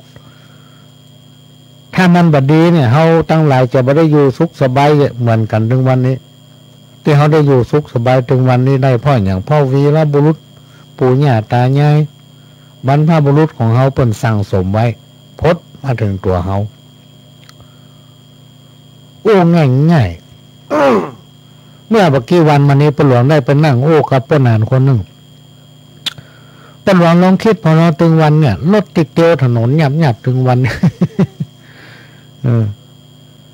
ร้านนั้นร้านอันนี้เกิดขึ้นมาเหมือนดอกเห็ดเพราะอันอย่างถ้าไปแจ้ปู่ย่าตายายเขาหิ้หาไว้สะสมไว้คือลูกคือหลานแล้วว่าเปิ้นบ่ดีจะได้มาถึงยุคปัจจุบันเนี่ยต้องมีการพัฒนาไปอย่างนั้นอย่างนี้แล้วบ่ดึงเอาจิตใจเขาเข้ามาคุณธรรมจริยธรรมมันมีอยู่ในใจของเยาวชนรุ่นมาเดียวพี่น้องท่านฟังปนานเป็นยังฝากว่าป้อให้ฝากคือคนหู้ทั้งหลายเนี่ยนอกจากเทคโนโลยีต่างๆมันพัฒนาไปเฮาหู้แล้วว่ามันก้าวไกลพัฒนาไปไกลขนาดเลยยังบ่พลิกมาพัฒนาจิตใจเยาวชนวัฒนธรรมประเพณีหีบห้อยอย่างเฮาทั้งหลายหมู่เนี่ย ถ้าเราไปช่วยกันนะพี่น้องท่านผู้ฟังในอนาคตนี่มันจะหายหมดเพราะนั้น20 ปีตั้งหน้ามันตึงเหลืออย่างสักอย่างจะไม่หายกับหมู่เฮาเนี่ยให้รู้ รุ่นเฮาเนี่ยมาสืบต่อกันนี่ก็น่าคิดอันนี้เป็นเรื่องที่นำมาฝากเล่าสู่กันฟัง ก็จะมีหนังสือเนี่ยพี่น้องท่านผู้ฟังถ้าไปมาจะมาเอาหนังสือเนี่ยให้โทรบอกพ่อหลวงก่อนโทรบอกหรือมาสั่งไว้ที่วัดหลวงอ้อแล้วเขาจะเอาออกมาแจกตอนที่จบพิธีบุญถ้ามาแจกเรื่อยๆตอนเช้าเนี่ยมันหมดละมันจะหมดคนที่มาตอนหลังไปได้แล้วก็จะมีของที่ระลึกแจกให้โดยพ่อหลวงมีปัจจัยรุ่นละปูนนะ มีพระโคงมีพระหลอดซึ่งได้ฮับมาเหมือนแล้วเนอะพี่น้องท่านผู้ฟังโอ้เหมือนนักแก่ของครูบาอาจารย์นี่เป็นองค์วะน่ะข้าจะออกมาแจกในวันที่4 มีนาคม 2561ต้องมาเอาด้วยมือของตัวเองห้ามว่าเอาไปเผื่อคนนั้นคนนี้ไม่ได้ ของดีมันหายากก็ขอเชิญชวนมากินข้าวตอนด้วยกันที่วัดหลวงอ้อในวันที่4 มีนาคม 2561ก็จะมีการทอดพระป่าแล้วก็ตานลูกนิมิตรายได้ตึงหมดสมทบต่อยอดสร้างกุฏิสงฆ์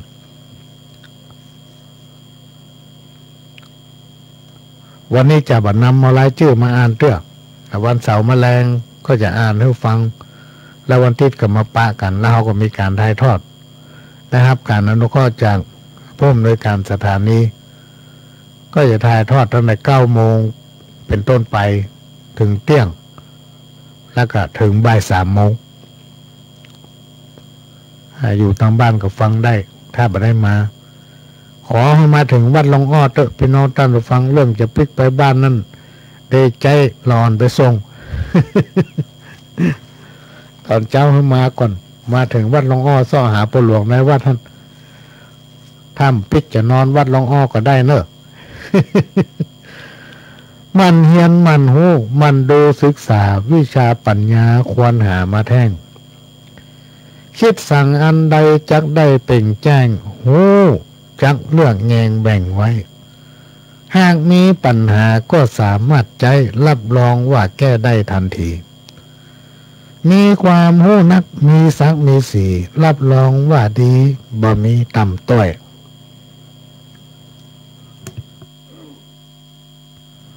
ตามคำขอพี่น้องท่านทุกท่านก็จะนิมนต์หลวงพ่อมาเล่าเทศมหาจารย์เวชสันดรชาดก13 กันต่อจากคืนวันพฤหัส หยุดวันนี้ซึ่งเป็นตอนที่ 1แล้วก็ลวดไปตอนที่ 2แต่สักวันเดียวเขาก็มาปะกัน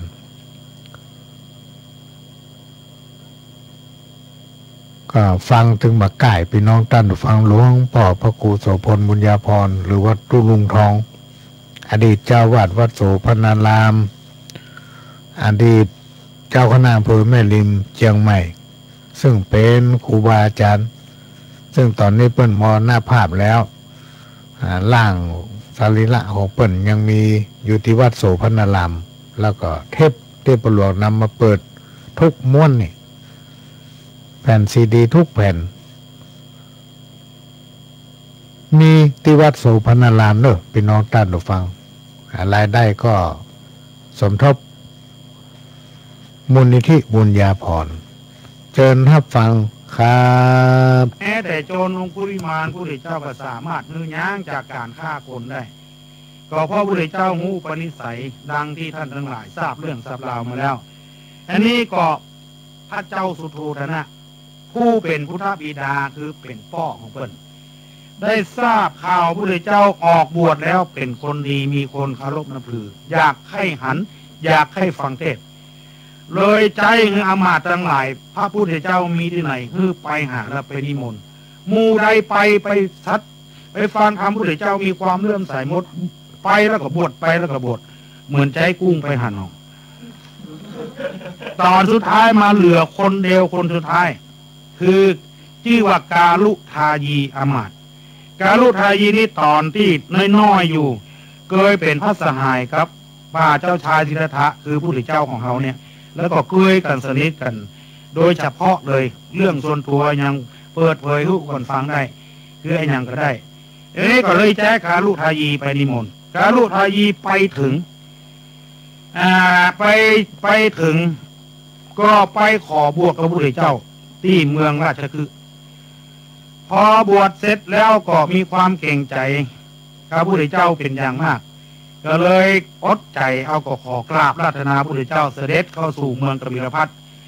เพื่อจะไปแสดงธรรมให้พระบิดาได้ฟังพระองค์ก็พิจารณาว่าบุพการีคือ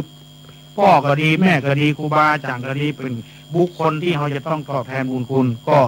รับอาราธนาเสด็จจากราชคฤห์เข้าไปสู่เมืองกบิลพัสพอพระองค์มาถึงแล้วมามีวัดมาได้สร้างวัดก็เลยอนุญาตให้ป่าไม้นิโคตนั้นมันอยู่ประดายเพียวถางเอาไปแล้วก็สร้างเป็นกุฏิสร้างเป็นวัดใส่ชื่อวัดนิโคธารามเพราะเป็นป่าไม้นิโคตไม้นิโคตนี้ไปถามคนเฒ่าคนแก่ไม้บ้านเฮาก็มีไม้นิโคตแต่บ่ห้องนิโคตห้องว่าต้นไทรหรือต้นไม้ไฮต้นไม้ลุงเนี่ยไม้นิโคตเนี่ยไม้นิโคตแล้วไปฟังก็บ่มีทุเจ้าตนใดอวดวอกอย่างเฮานี่มาแปลไม้นิโคตมาเป็นไม้ลุงแม่งฟังแม่งหูนะอร่อยทุกคำคืนอย่างว่า พระองค์ก็ประทับอยู่ป่าไม้ลุงไม้ไฮต้นไทรเนี่ยป่าไม้นิโคตเนี่ยแสดงธรรมวันหนึ่งพระเจ้าสุโธทนะผู้เป็นพระบิดาปาบรมูสานุวงศ์ไปแล้วจะไปฟังเทศกับพุทธบริษัททั้งหลายพระพุทธเจ้าเทศตามปกติพระองค์ทรงไปประทับอยู่ที่หนึ่งถึงเวลาที่พระพุทธเจ้าแสดงธรรมพระองค์ก็เสด็จเข้าสู่บรรณศาลาคนทั้งหลายกี่หมื่นกี่พันกี่แสนหัวหันพระพุทธเจ้าเป็นบุญของหูเป็นบุญของตาที่ได้หันที่ได้ยินโยกมือไหวแล้วไหวเล่าเนี่ยไหวแถมเนี่ยไหวแล้วไหวอีกไหวแล้วไหวอีกลาภัยก็ไหวหมดกษัตริย์มีพระเจ้าสุโธทนะเป็นต้นบ่ไหวพระองค์มาใจพระพิจารณาโดยจิตของพระองค์เองละขอ5 ข้อเปรียบเทียบ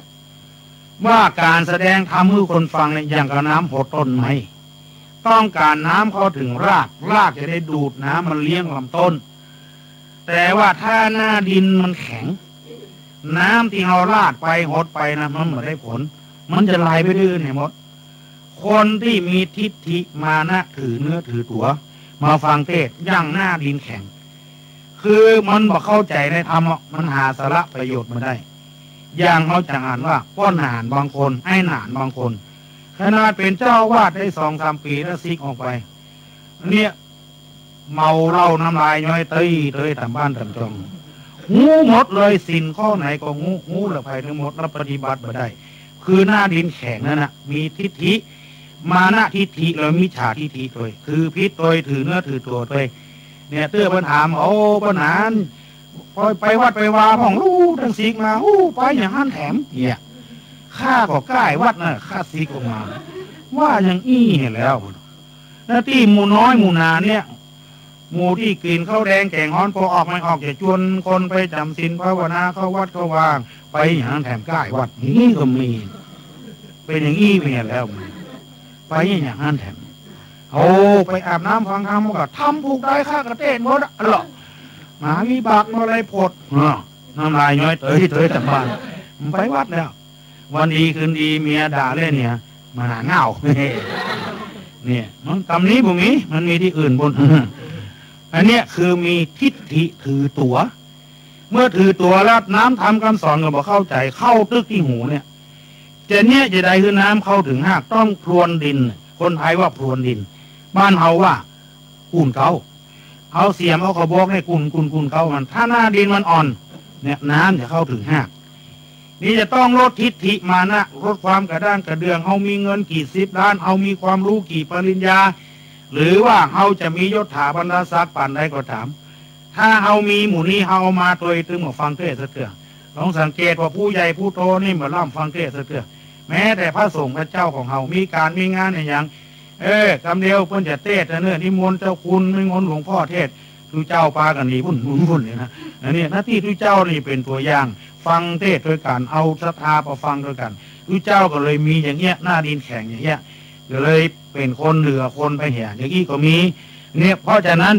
ก็เลยจะพรวนดินคือหมายความว่าจะทรมานบรมวงศานุวงศ์ทั้งหลายฮือหูฮือเคสฮือลาบอย่างนี้เนี่ยพระองค์ก็นั่งภาวนาเขาฌานพอถึงฌานที่ 4ขึ้นไปถึงตัวเลยขึ้นถึงอากาศมันจะมีบ่มีเนี่ยมันเป็นเรื่องของเฮาบหันท่านทั้งหลายจะไปว่ามันน่าเชื่ออย่างมันอภินิหารของพระพุทธเจ้าคนมีและเรื่องในธรรมก็มีอย่างนั้นหานพุทธเจ้าขึ้นอากาศปากันยกมือไหวอันนี้แสดงว่าหน้าดินมันอ่อนแล้วน้ำหดเข้าไปจะได้ผลแล้วมีความศรัทธามีความเลื่อมใสเพราะนั้นบางวัดนี่อยู่หิมวัดอะบาตานวัดท่านก็มีไปตานวัดอื่นมีก็เพราะบ่เลื่อมใสนั่นเองอันนี้เป็นที่มันเป็นอย่างนี้อันนี้พอหัวพินิหารแล้วก็เต้นจะไปนี่พอจะตายจะเป็นก็อยู่ธรรมดานี่มองมาใกล้วัดใกล้วาเถื่อนี่พอมันไผ่ตายครับแม่เมียมาตายพ่อเมียมาตายไปไหว้ดูเจ้าทุลุงขอศพอีพ่อมาฝากแม่ดูฟังมันจะเลื่อมใสต่อเนี้ยอันนี้คือพอจะตายจะเป็นนะถึงเนี่ยคือต้องกูนเกาต้องพรวนดิน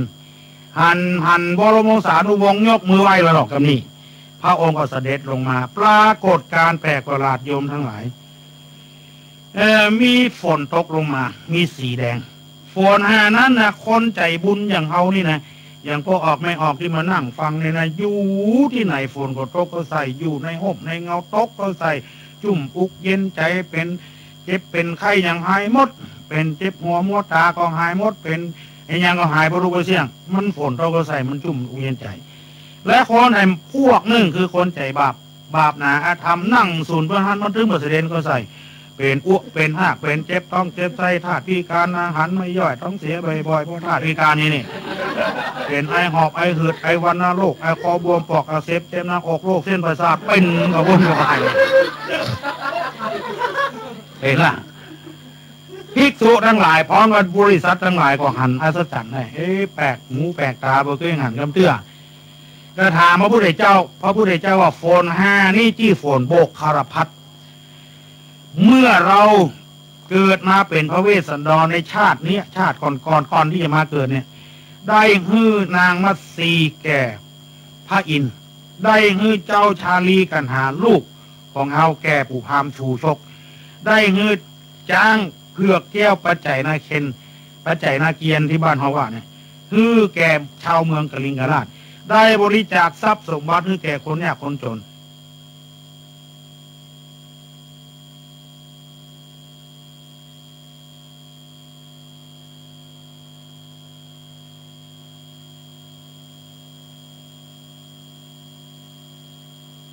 เนี่ยพวกมันเนี่ยระหว่างทางเนี่ย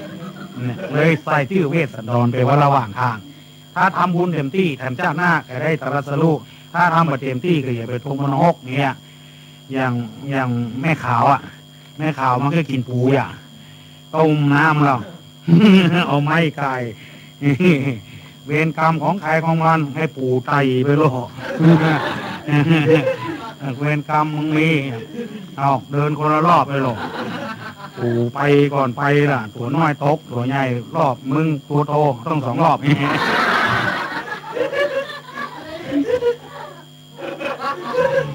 ให้กินปูจะฆ่าก็บ่ฆ่าคือปูตกลงน้ำม้อนนี่คือเป็นกรรมของไปของมันที่ได้สร้างบำเพ็ญมาเวสสันดรเกิดมาแต่ชื่อเวสสันตระเวสสันตระเกิดมาพบนั้นมาสร้างบารมีอย่างเดียวคือหูตาล อ่านมดเข้าของเงินคำทรัพย์สมบัติอย่างเพชรพลอยอย่างเพชรนิ้นกินได้อย่างเครื่องประดับเนื้อประดับตัวผ้าไข่หันใกล้ๆพอสายตาก็หัวต้องการอย่างก็แหวนก็ทอดเนื้อสร้อยก็ทอดเนื้อ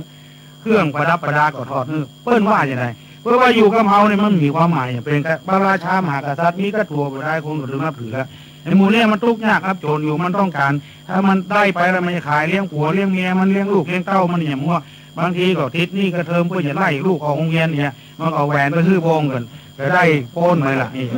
สมมุตินะพระเวสสันดรมันก็เรียกเกิดขันโอขันใจขึ้นก็ฮือล่ะตัวมีอยู่แล้วเป็นลูกกษัตริย์แล้วก็ฮื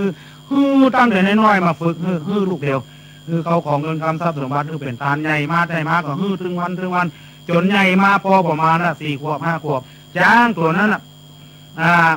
จ้างตอนที่นางเกิดมีจ้างตัวนึงเกิดลูกในป่าไม้หิมพานต์ก็แม่จ้างได้ลูกจากป่าหิมพานต์มาแทรกคอกจ้างข้าพเจ้าสนใจในจ้างเผือกตัวเนี้ย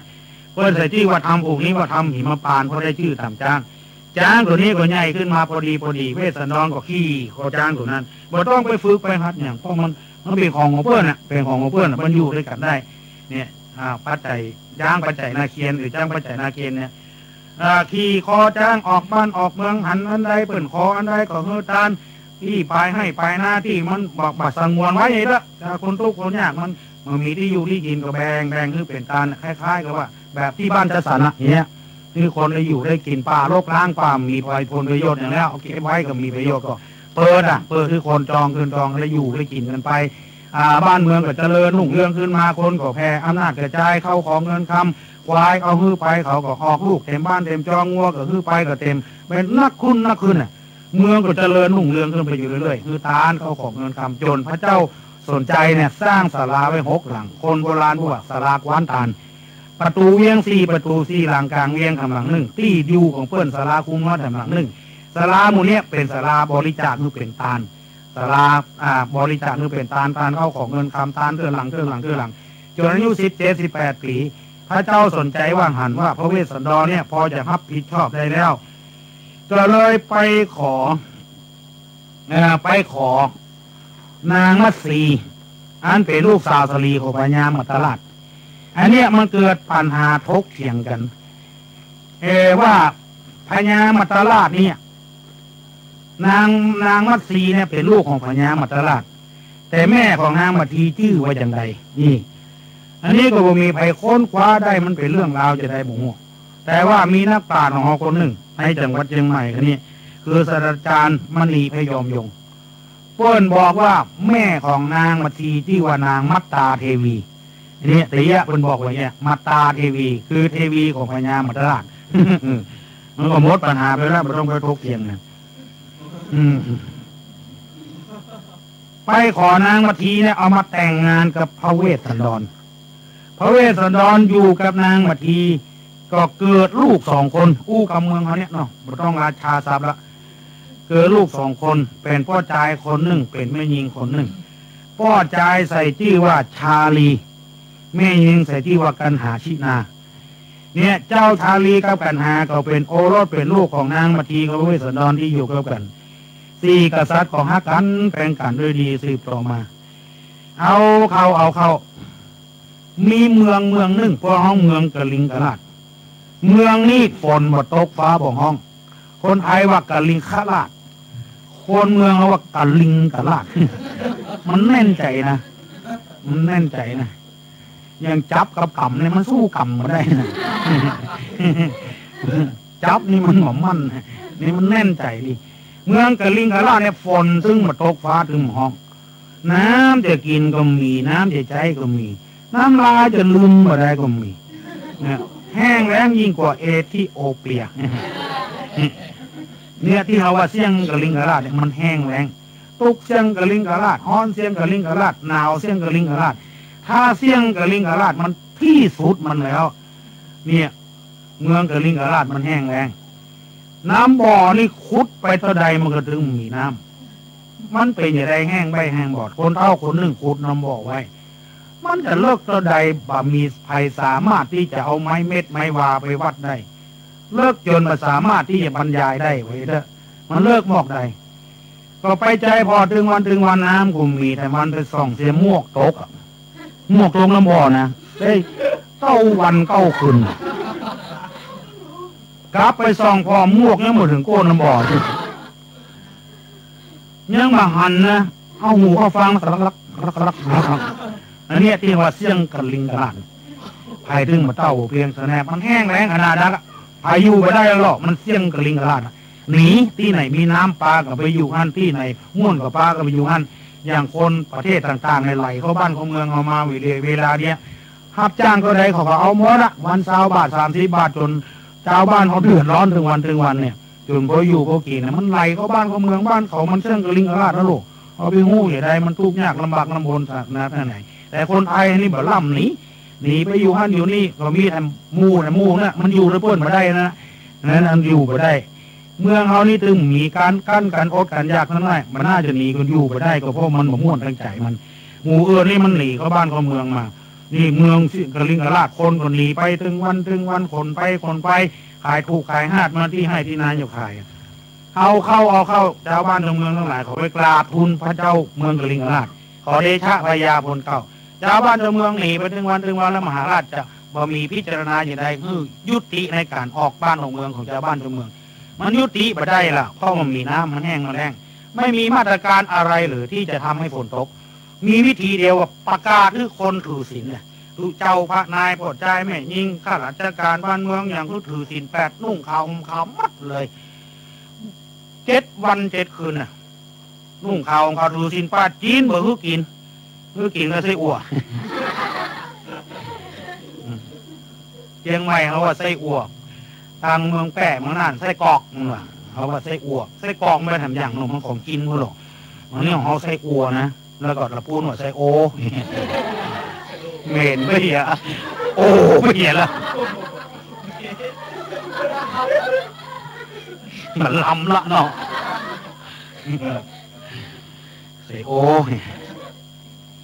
เมื่อกินจีนเกี่ยวกับไส้อั่วมันเป็นจีนหรอกมันเป็นไส้หรอกคนจะอนุโลมได้นะขนาดภาวนาอย่างใดก็ตามด้วยฝนลืมทุกข์ความห้องมันปรากฏการของธรรมชาติมันเหี้ยบางทีก็ดีมันก็แห้งแล้งไม่ใช่มันคืดมันจายอย่างบางบ้านนี่เป็นตาพระเจ้าองค์เนี้ยจะเอาพระเจ้าไปขว้างจะบุกพระเจ้าโอ้ไปว่าเถื่อนเพื่อนจะเอาไว้สากบทถูกนะคืดบทถูกนะมันไม่ใช่เป็นตาไผ่มันก็เป็นตาปรากฏการมันบ่เกิดขึ้นคนเดียวมันน่ะมันสายน้ำสายอย่างความชื้นมันบ่มีมันก็บ่ตกอย่างนี้มันโลกมันให้ฝนบ่ตกฟ้าบ่ห้องเขาไปไหว้พระเจ้ากระลิงกระลาดนี่ไรฝนตกฟ้าห้องก็บ่ตกเลิกจากการนั่งภาวนามีอมาตย์ผู้หนึ่งคนหูนักอ่านนักได้ยินนักฟังนักอย่างหมูเฮาเนี่ยได้ยินนักหูนักก็หูเรื่องนักไอ้กราบทูลพระเจ้ากระลิงกระลาดว่ามีเมืองเชดุดรเนี่ยมีกษัตริย์องค์หนึ่งชื่อเวสสันดรกุมารคนเนี้ยมีของดีเพื่อนอย่างคือมีจ้างตัวนี้ไปที่ไหนฝนตกที่หันนี่เป็นจ้างปัจจัยนาเคนไปขอเพิ่นเถอะเพิ่นถึงฮือแม้แต่จิ้นเลือดไขมันกระดูกกระด้างหูตายังต้องการเพิ่นถึงฮือจ้างตัวนี้เพิ่นอย่างฮือพระเจ้ากระลิงกันแล้วก็รถพระกับรถมานะทิฐิอนุญาตคือพาม8 คนไปขอจ้างคัดเอาหมูที่อู้ดีๆร้อนๆเด้อข้อหมูปากจับมันน่ะหมูอู้เก่งๆเลยเนาะมันถึงมีหรอหมูอู้เก่งๆมันถึงมีแต่มุงของดำมาเป็นของแดงได้ของบดีเป็นของดีได้ไม่เนี่ยเพื่อยืมเงินเพื่อน5 วัน 6 วันเพื่อนไปปะต่างๆกูเพื่อนถามไปยังเด้ออันนั้นนะถึงว่าไอ้ก่อนละอันนี้เอาหมูดีๆละไปขอจ้างเผือกกับพระเวสสันดรพอออกบ้านออกเมืองแต่งตัวจับเตียใกล้จะไปถึงเมืองผ้ามันสดใสมันดีมันงามป้าก็ขี้ฝุ่นพุกกันนะคือมันผ้ามันหมองมันมัวนะพอขี้ฝุ่นพอเข้าตาพออย่าเล่นหรอกคุยกับท่านล่ะพอหมองพอมัวเสร็จแล้วก็ปากันเข้าไปหาพระเวสสันดรเพื่อนกำลังจี้คอจ้างออกตานอยู่พาม8 คนก็ไปยกมือไหว้คอจ้างเผือกแก้วปัจจัยนาเกียนแกบกับพระเวสสันดรอ้างเหตุผลว่าเมืองกระลิงกระลาดเนี่ยฝนมาตกฟ้าหมองไก่ก็ตายหมูหมาเป็ดไก่ยังก็ตายบรุษเสียงถ้าพระองค์โปรดองค์เดียวเท่านั้นหมูนี้จะมีชีวิตชีวาขึ้นมาใจของพระองค์ก็มีดึงหื้อตาลอยู่แล้วก็เลยลงจากคอจ้างหยาดน้ำตกเหนือมือผู้พาม8 คนหื้อตาลจ้างปัจจัยนาเกียนแก่เจ้าเมืองกระลิงกระลาดพาม8 คนนี้ก็บ่มีจิตวิทยาพอได้จ้างมาขึ้นขี่คอจ้างหล่มโลด นี่หมู่เจ้าบ้านเจ้าเมืองหมู่ที่มันถึงมีแต่หมู่ที่บ่ฮักพระเวสสันดรพอพระเวสสันดรตั้งแต่เกิดมาจนใหญ่ขึ้นมามองในแง่บดีนะว่าพระเวสสันดรนี่บดีมาตลอดกองพระเวสสันดรผู้ตานจ้างสมือพาม8 คนขี่คอคือหลังจ้างเนี่ยมันก็เกิดมันไส้คนท้องคนปุ่มมันขึ้นมาแหละเอาแล้วไปด่าไปไล่เขาเกิดตรงหน้ากันถึงมือเกิดเลยไปเจอเรื่องของสูเรื่องของเทวดาพวกข้าราชบริพารไม่ต้องเกี่ยวไล่เขาก็เจ็บอกเจ็บใจแล้วหมู่เนี่ยตั้งก๊กขึ้นมาเนี่ยทำมาอย่างก็ทำมาได้หมู่เนี่ยมองในแง่บดีของว่าฝ่ายค้านเนี่ยจะทำมาอย่างขึ้นมาได้สักเกือทำก็ยุดจนบ้านเมืองเสียเวลาเนี่ยบ่ปล่อยอำนาจให้แก่กันจะทำมาอย่างไปปลุกระดมชาวบ้านชาวจองคนเพื่อว่าดีแล้วเขาไม่คนไม่ดีไม่เกิดอะไรประโยชน์อะไรเกิดขึ้นอย่างเงี้ยมันถึงว่ากันเบิ่มมือนี่เนี่ยเขาก็ว่าโอ้ไม่ได้ความแล้วพระเวสสันดรเนี่ยหันกับหูกับตาแล้วหน้าที่ตัดไฟต้นลมหมดตัดไฟเขาโกรธขึ้นมาพอจ้างไปถึงเมืองกลิงกราชวันนั้นฝนตกวันนั้นเลยเครียดตายแห้งติดถนนหนทางติดเรือนเป็นงูเลี้ยวเกี่ยวก่อนนี่นะกองฝนตกเขาใส่ลูกมาเต้นย่องเต้นใหญ่โอ้โหเต้นเทกกันลุ่มล่ำอ่ะมันจุ่มเย็นเนาะฝนตกลงมาแล้วคนเฒ่าคนหนึ่งนะเอาเม็ดบะทัวใส่กาแฟไว้ลูกไปจะแบ่งพันนะเนาะได้กี่ปีแล้วบุ๋งหูคอแห้งนอนเมื่อคืนได้ยินกาแฟดิ้นครับ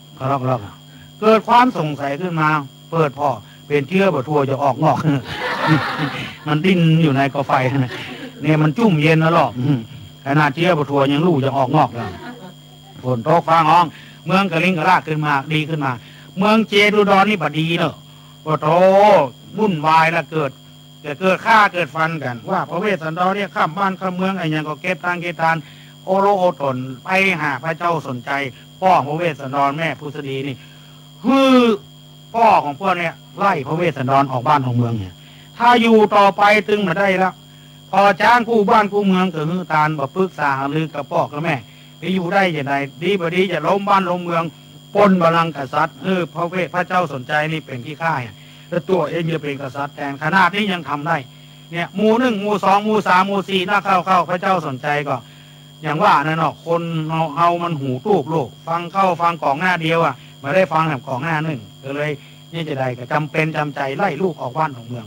พ่อเหมยก็ขอได้ตาอย่างไหน700เถอะจ้าง700มา700งัว700ควาย700ข้าวเปลือก700ข้าวสาร700ค่ายิง700ค่าจ่าย700เนี่ยอย่างไหน700กลัวลูกคนบอกไปเลยตัวใจลูกลูกคนตาอย่างไหน700ตาเสร็จแล้วข้าวเปลือก700ข้าวสาร700ทำผูกนี้ตาสปอนหิมพานต์ผูกนี้เป็นตาหน้าขันผูกที่3ตาหน้านี่แปลว่าขันนี่แปลว่าเป็นกองเป็นกองใน700พอตาแล้วก็ไปบอกนางมาทีนางอยู่กับลูกกับเต้านี่จะไปเคี่ยนไปตีจะไปแจ้งไปด่าก้อยจุก้อยซุยเอาโบราณเป็นว่าละอ่อนหันตะกำเอาคนเฒ่าหันแต่ว่าต้องเอาใจคนเฒ่าหน่อยมาได้อันตรายหรอเกือบพอดีแหละคนเฒ่า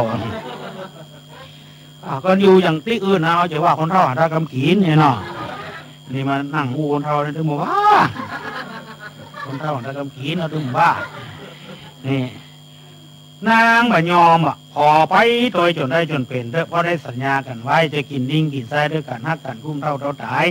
บ่ไปก็ถึงอย่าลักไปแสวงเอาหัวมันลูกไม้มาปฏิบัติ3 กษัตริย์เป็นพระฤาษีในป่ายังจะดีมีความสุขตั้งทุกข์กายแต่สุขใจจะมีความสุขกว่ามาห้ามอย่าได้ถึงมาฟังในที่สุดพระเวสสันดรก็เลยอนุญาตคือนางลาไปโดยนี้พอออกไม่ออกคำว่าประยุกต์ในอาตมากับประยุกต์เขาเนี่ยจะไปโกรธไปเกลียดว่าเอาถึงวันเหมือนนางมาทีก็เหมือนพระเวสสันดรก็เฮียกินนิ้งกินไส้ด้วยกันก็ฮักกันคุ้มเท่าตายก็เนี่ยฟังธรรมแล้วก็ต้องมาพิจารณาตัวเองนั้นที่ฟังประเดี๋ยวนี้เหมือนกันกูคนกะที่สองหน้าสองตาเนี่ยเหมือนกูคนเหลือนางมาทีทำก่อนเหลือพระเวสสันดรทำก่อนไม่ใช่แค่อวดข่าวอันที่อื่นนะที่ผมได้ยินนี่มาเจ้าอย่างนี้ท่าทีแรกมาได้ใครได้กันจะกินนิ่งกินทรายด้วยกันฮักกันคุ้มเท่าตายนี่เหมือนเข้ามากินรุ่นหลัวกินดำยูเนี่ยนี่ยาเมืองฮักน้ำส้มเป็นหวานใจมาใจบานน้ำหวานเป็นส้มเนี่ย คุกแตะคนเท่าบ่เก่าเพิ่นว่าเมื่อก็ได้การให้ยิ้มใส่การยิ้มน้อยยิ้มใหญ่อย่างใดบัดเตื้อถ้าต้องคนเป็นร้อยแต่มีคนเดียวแล้วนะในสายตาตัวละเบียแลหาเปิ้นแกนตาบ่อยู่พูดแล้วเนาะหนึ่งในฤทัยกะหนึ่งในฤทัยแลหาเปิ้นแกนตาบ่อยู่พูดหรอกตอนแต่มานอกไปพอแล้วก็ส่งหรอกเอารถเครื่องไปส่งด้วยกับจุ๋งรถไปตัวแทบมันเนาะ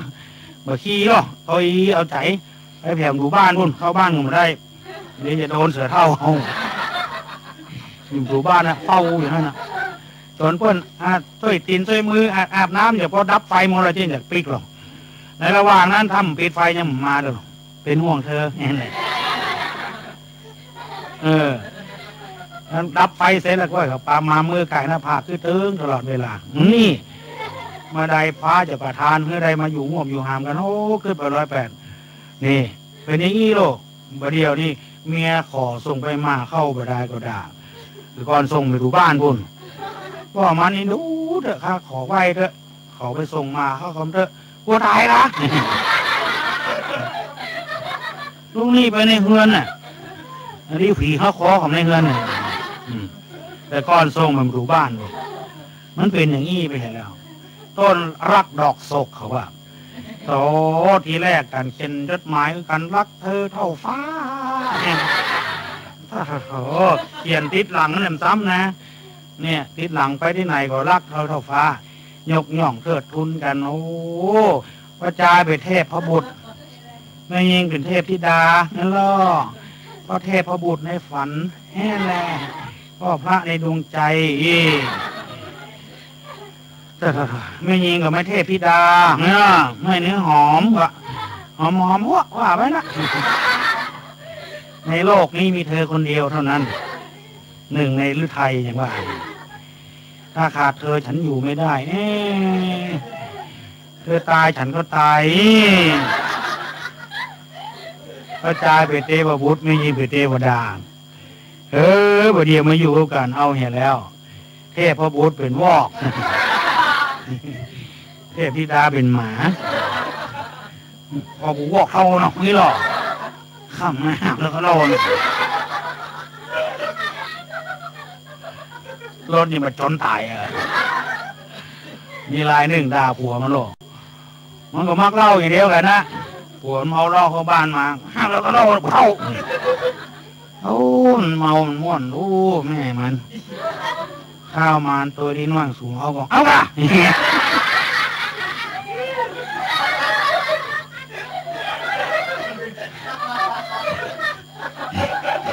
เดี๋ยวบอกเอ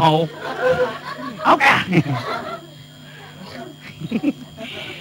เดี๋ยวนั้นเป็นผู้วอกเท่าละ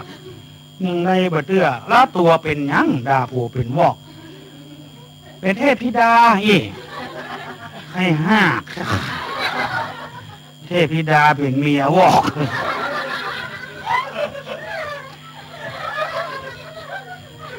นายวอกนางเทพธิดานายบอกนางเทพธิดาบริจาค20 บาทเมินจะเถิดดาผัวเป็นวอกตัวก็เป็นวอกนะไปรอดมือวอกไปที่ไหนเมื่อคืนก็นอนด้วยวอกกันลูกเกินมาลูกไผ่ลูกวอกกันนะเซ็ตไรไหนไรนั้นน่ะแล้วดาเมียเป็นหมาว่าแต่ก่อนแม่เทพธิดาหรือหมาเท่าแล้วเธอเป็นอะไรดาเมียเป็นหมาเทพบุตรเทพบุตรเป็นผัวหมานั่นก็เป็นหมาด้วยเมียนะกินไผ่นึ่งเข้ากินไผ่หุงเข้ากินไผ่ตำน้ำพริกกินกับหมานั่นละจอนใบเดียวกราบกันไปกราบกันมาบืดหมากราบบืดเทพบุตรกราบเมื่อเป็นหมาเป็นยังกี่ข้าวกองเดียวถึงหมาน่ะข้าวดีหมาหนึ่งเอาไปใส่บาตรให้ทุกเจ้ามากุมข้าวเอาใส่บาตรให้ทุกเจ้าแต่เหมาะเนี่ยข้าวดีหมาหนึ่ง เนี่ยเอาไปมาทุกเจ้าหมงเรื่องสักเรื่องเลยประเภทหมาเป็นด้วยเขาอย่างนั้นเนี่ยถ้าสังเกตพอนะกู้ใดถ้าบอกหมานะบ่มีเทพบุตรเทวดาเนี่ยเหลือหมาก็บอกกันอยู่กันมาร้อยซะเถอะเพราะไอ้อย่างหาสตางเก่งเลยเพื่อนนะบอกหมายนะเพื่อนได้ซาวมันได้เป็น40-50เพื่อนได้100มันได้เป็น400-500ปุ่นมันใจบอกใจหมาก็ใส่เพื่อนนะเนี่ยเกี่ยไปเรียมาก็ได้ละเนี่ยพอหมดเดือนมีสักบาทแล้วนี่เพื่อนได้100มันได้200พอหมดเดือนเพื่อนยังมีอยู่มันมีแล้วลูกได้200แต่เพราะไอ้อย่างมันมีก็มามันมีลงเตียวอย่างไม่นุ่งเตียวมาได้มันก็หมดอะกะไรไหนไรนั่นกะพ่อก็มีถุงเสื้อไม่ถุงเสื้อมาได้เนี่ยเซ็ตไรไหนไรนั่นเนี่ยจำไว้ดากับไปบอกเป็นหมานะนี่รับจ้างได้60เหลือก็บ้านสาวเดียว40นั่นบอกไปแถวเราละเลี้ยงพื้นเลี้ยงฟูงแรมเพราะนั้นนี่มันเกี่ยวกับกำลังใจลูกพ่อใจก็ต้องกำลังใจไม่ยิงก็ต้องกำลังใจนะอยู่ด้วยการก็ห้าการแปลงการเอากำลังใจเหมือนกันพ่อใจบางคนนี่เอาไปเจ๊ใครว่านะนั่งสองหน้าเนี่ยโอ้เปิ้นแกงยังเฮือกินนะที่จะอ้วนเปิ้นพ่องโคบอกอ้วนเบื่อได้ยิ้มแจ่มใสเผ็ดวะเค็มวะหวานลำไปวะใจอ่อนเว้ยลำพ่องก็กินไปเนาะไม่ใช่ใดมันเนาะเพื่อก็ให้มันลำเนาะแต่มันบ่ลำไม่ยิงบางคนก็นางบุตรนางงอใส่ผัวเนี่ยเปิ้นไปชอบอู้นักกับอู้นักใส่เปิ้นอย่างเงี้ยมันบ่ม่วนก็รออย่างใดก็อย่างนั้นค่อยๆอยู่ค่อยๆกันไปแล้วจุซุยกันไปฮะนะกำลังใจลูกกำลังใจพ่อใจนี่นะอู้ซื่อบ่ต้องการทุกอย่างผลเงินของข้ามาเฮือมือทุกยินดีขอยิ้มแย้มแจ่มใสเอาอกเอาใจกันพ้องมาถึงบ้านแต่งเอาน้ำเย็นมาตั้งเงินมันหาผ้าเย็นมาโต๊ะเจ๊มาพอโต้จะเอาอย่างมันก็ได้ไปซุยรุ่นนั่น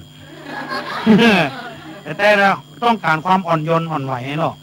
อันน้อยนี่น้อยแต่เยอะมันต้องการอย่างเงี้ยนี่ขนาดเมาเหล้าก็ใจเหมือนกันลากเข้าบ้านบอกเข้าหรอไปจริงเรื่องของสูบอ่ะเนี่ย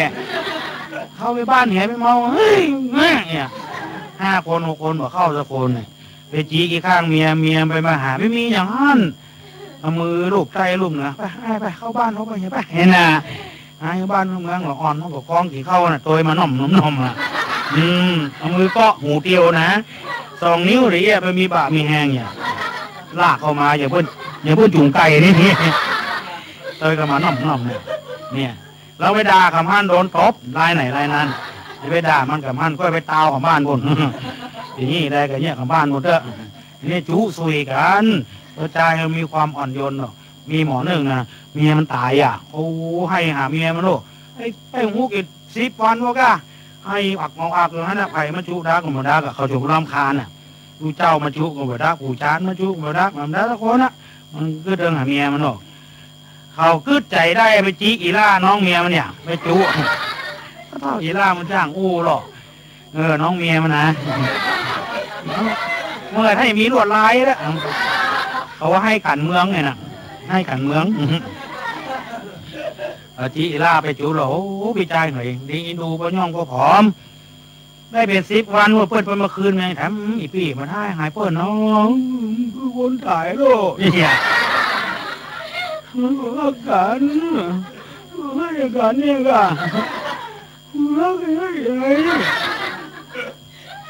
อีล่าว่าโอ้พี่ชายเหรออันพี่มันตายน้องมันยังมีรู้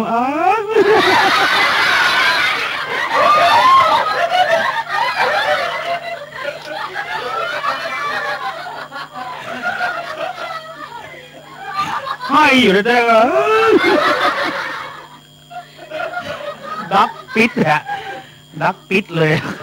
อีล่าไปจุ๊บเนี่ยอันนี้สังเกตว่าความอ่อนไหวอ่อนโยนเนี่ยนี่พระเวทสันดรนะพระเวทสันดรกำนางมาทีนี่เพิ่นอ่อนไหวอ่อนโยนโลกเพิ่นจะกินด้วยกันต้านด้วยกันนี่เพิ่นฮักกันแต่ลูกกุ้มเท่าตายได้เราสุขด้วยกันทุกด้วยกันของเฮามันลืมไปแล้วการฟู่เก้าลบลายหายสูญเนี่ยมันหายแซบหายสวยไปแล้วก็หาการแปลงการเถอะแปลงอกแปลงใจได้ลูกคนนี่แปลงใจได้มาแค่หัวซะน้อยก็ต้องแค่หัวสักกันยิ้มก็สักกันนี่เขี้ยวสักกันนี่ฮะมันก็ม่วนกันไป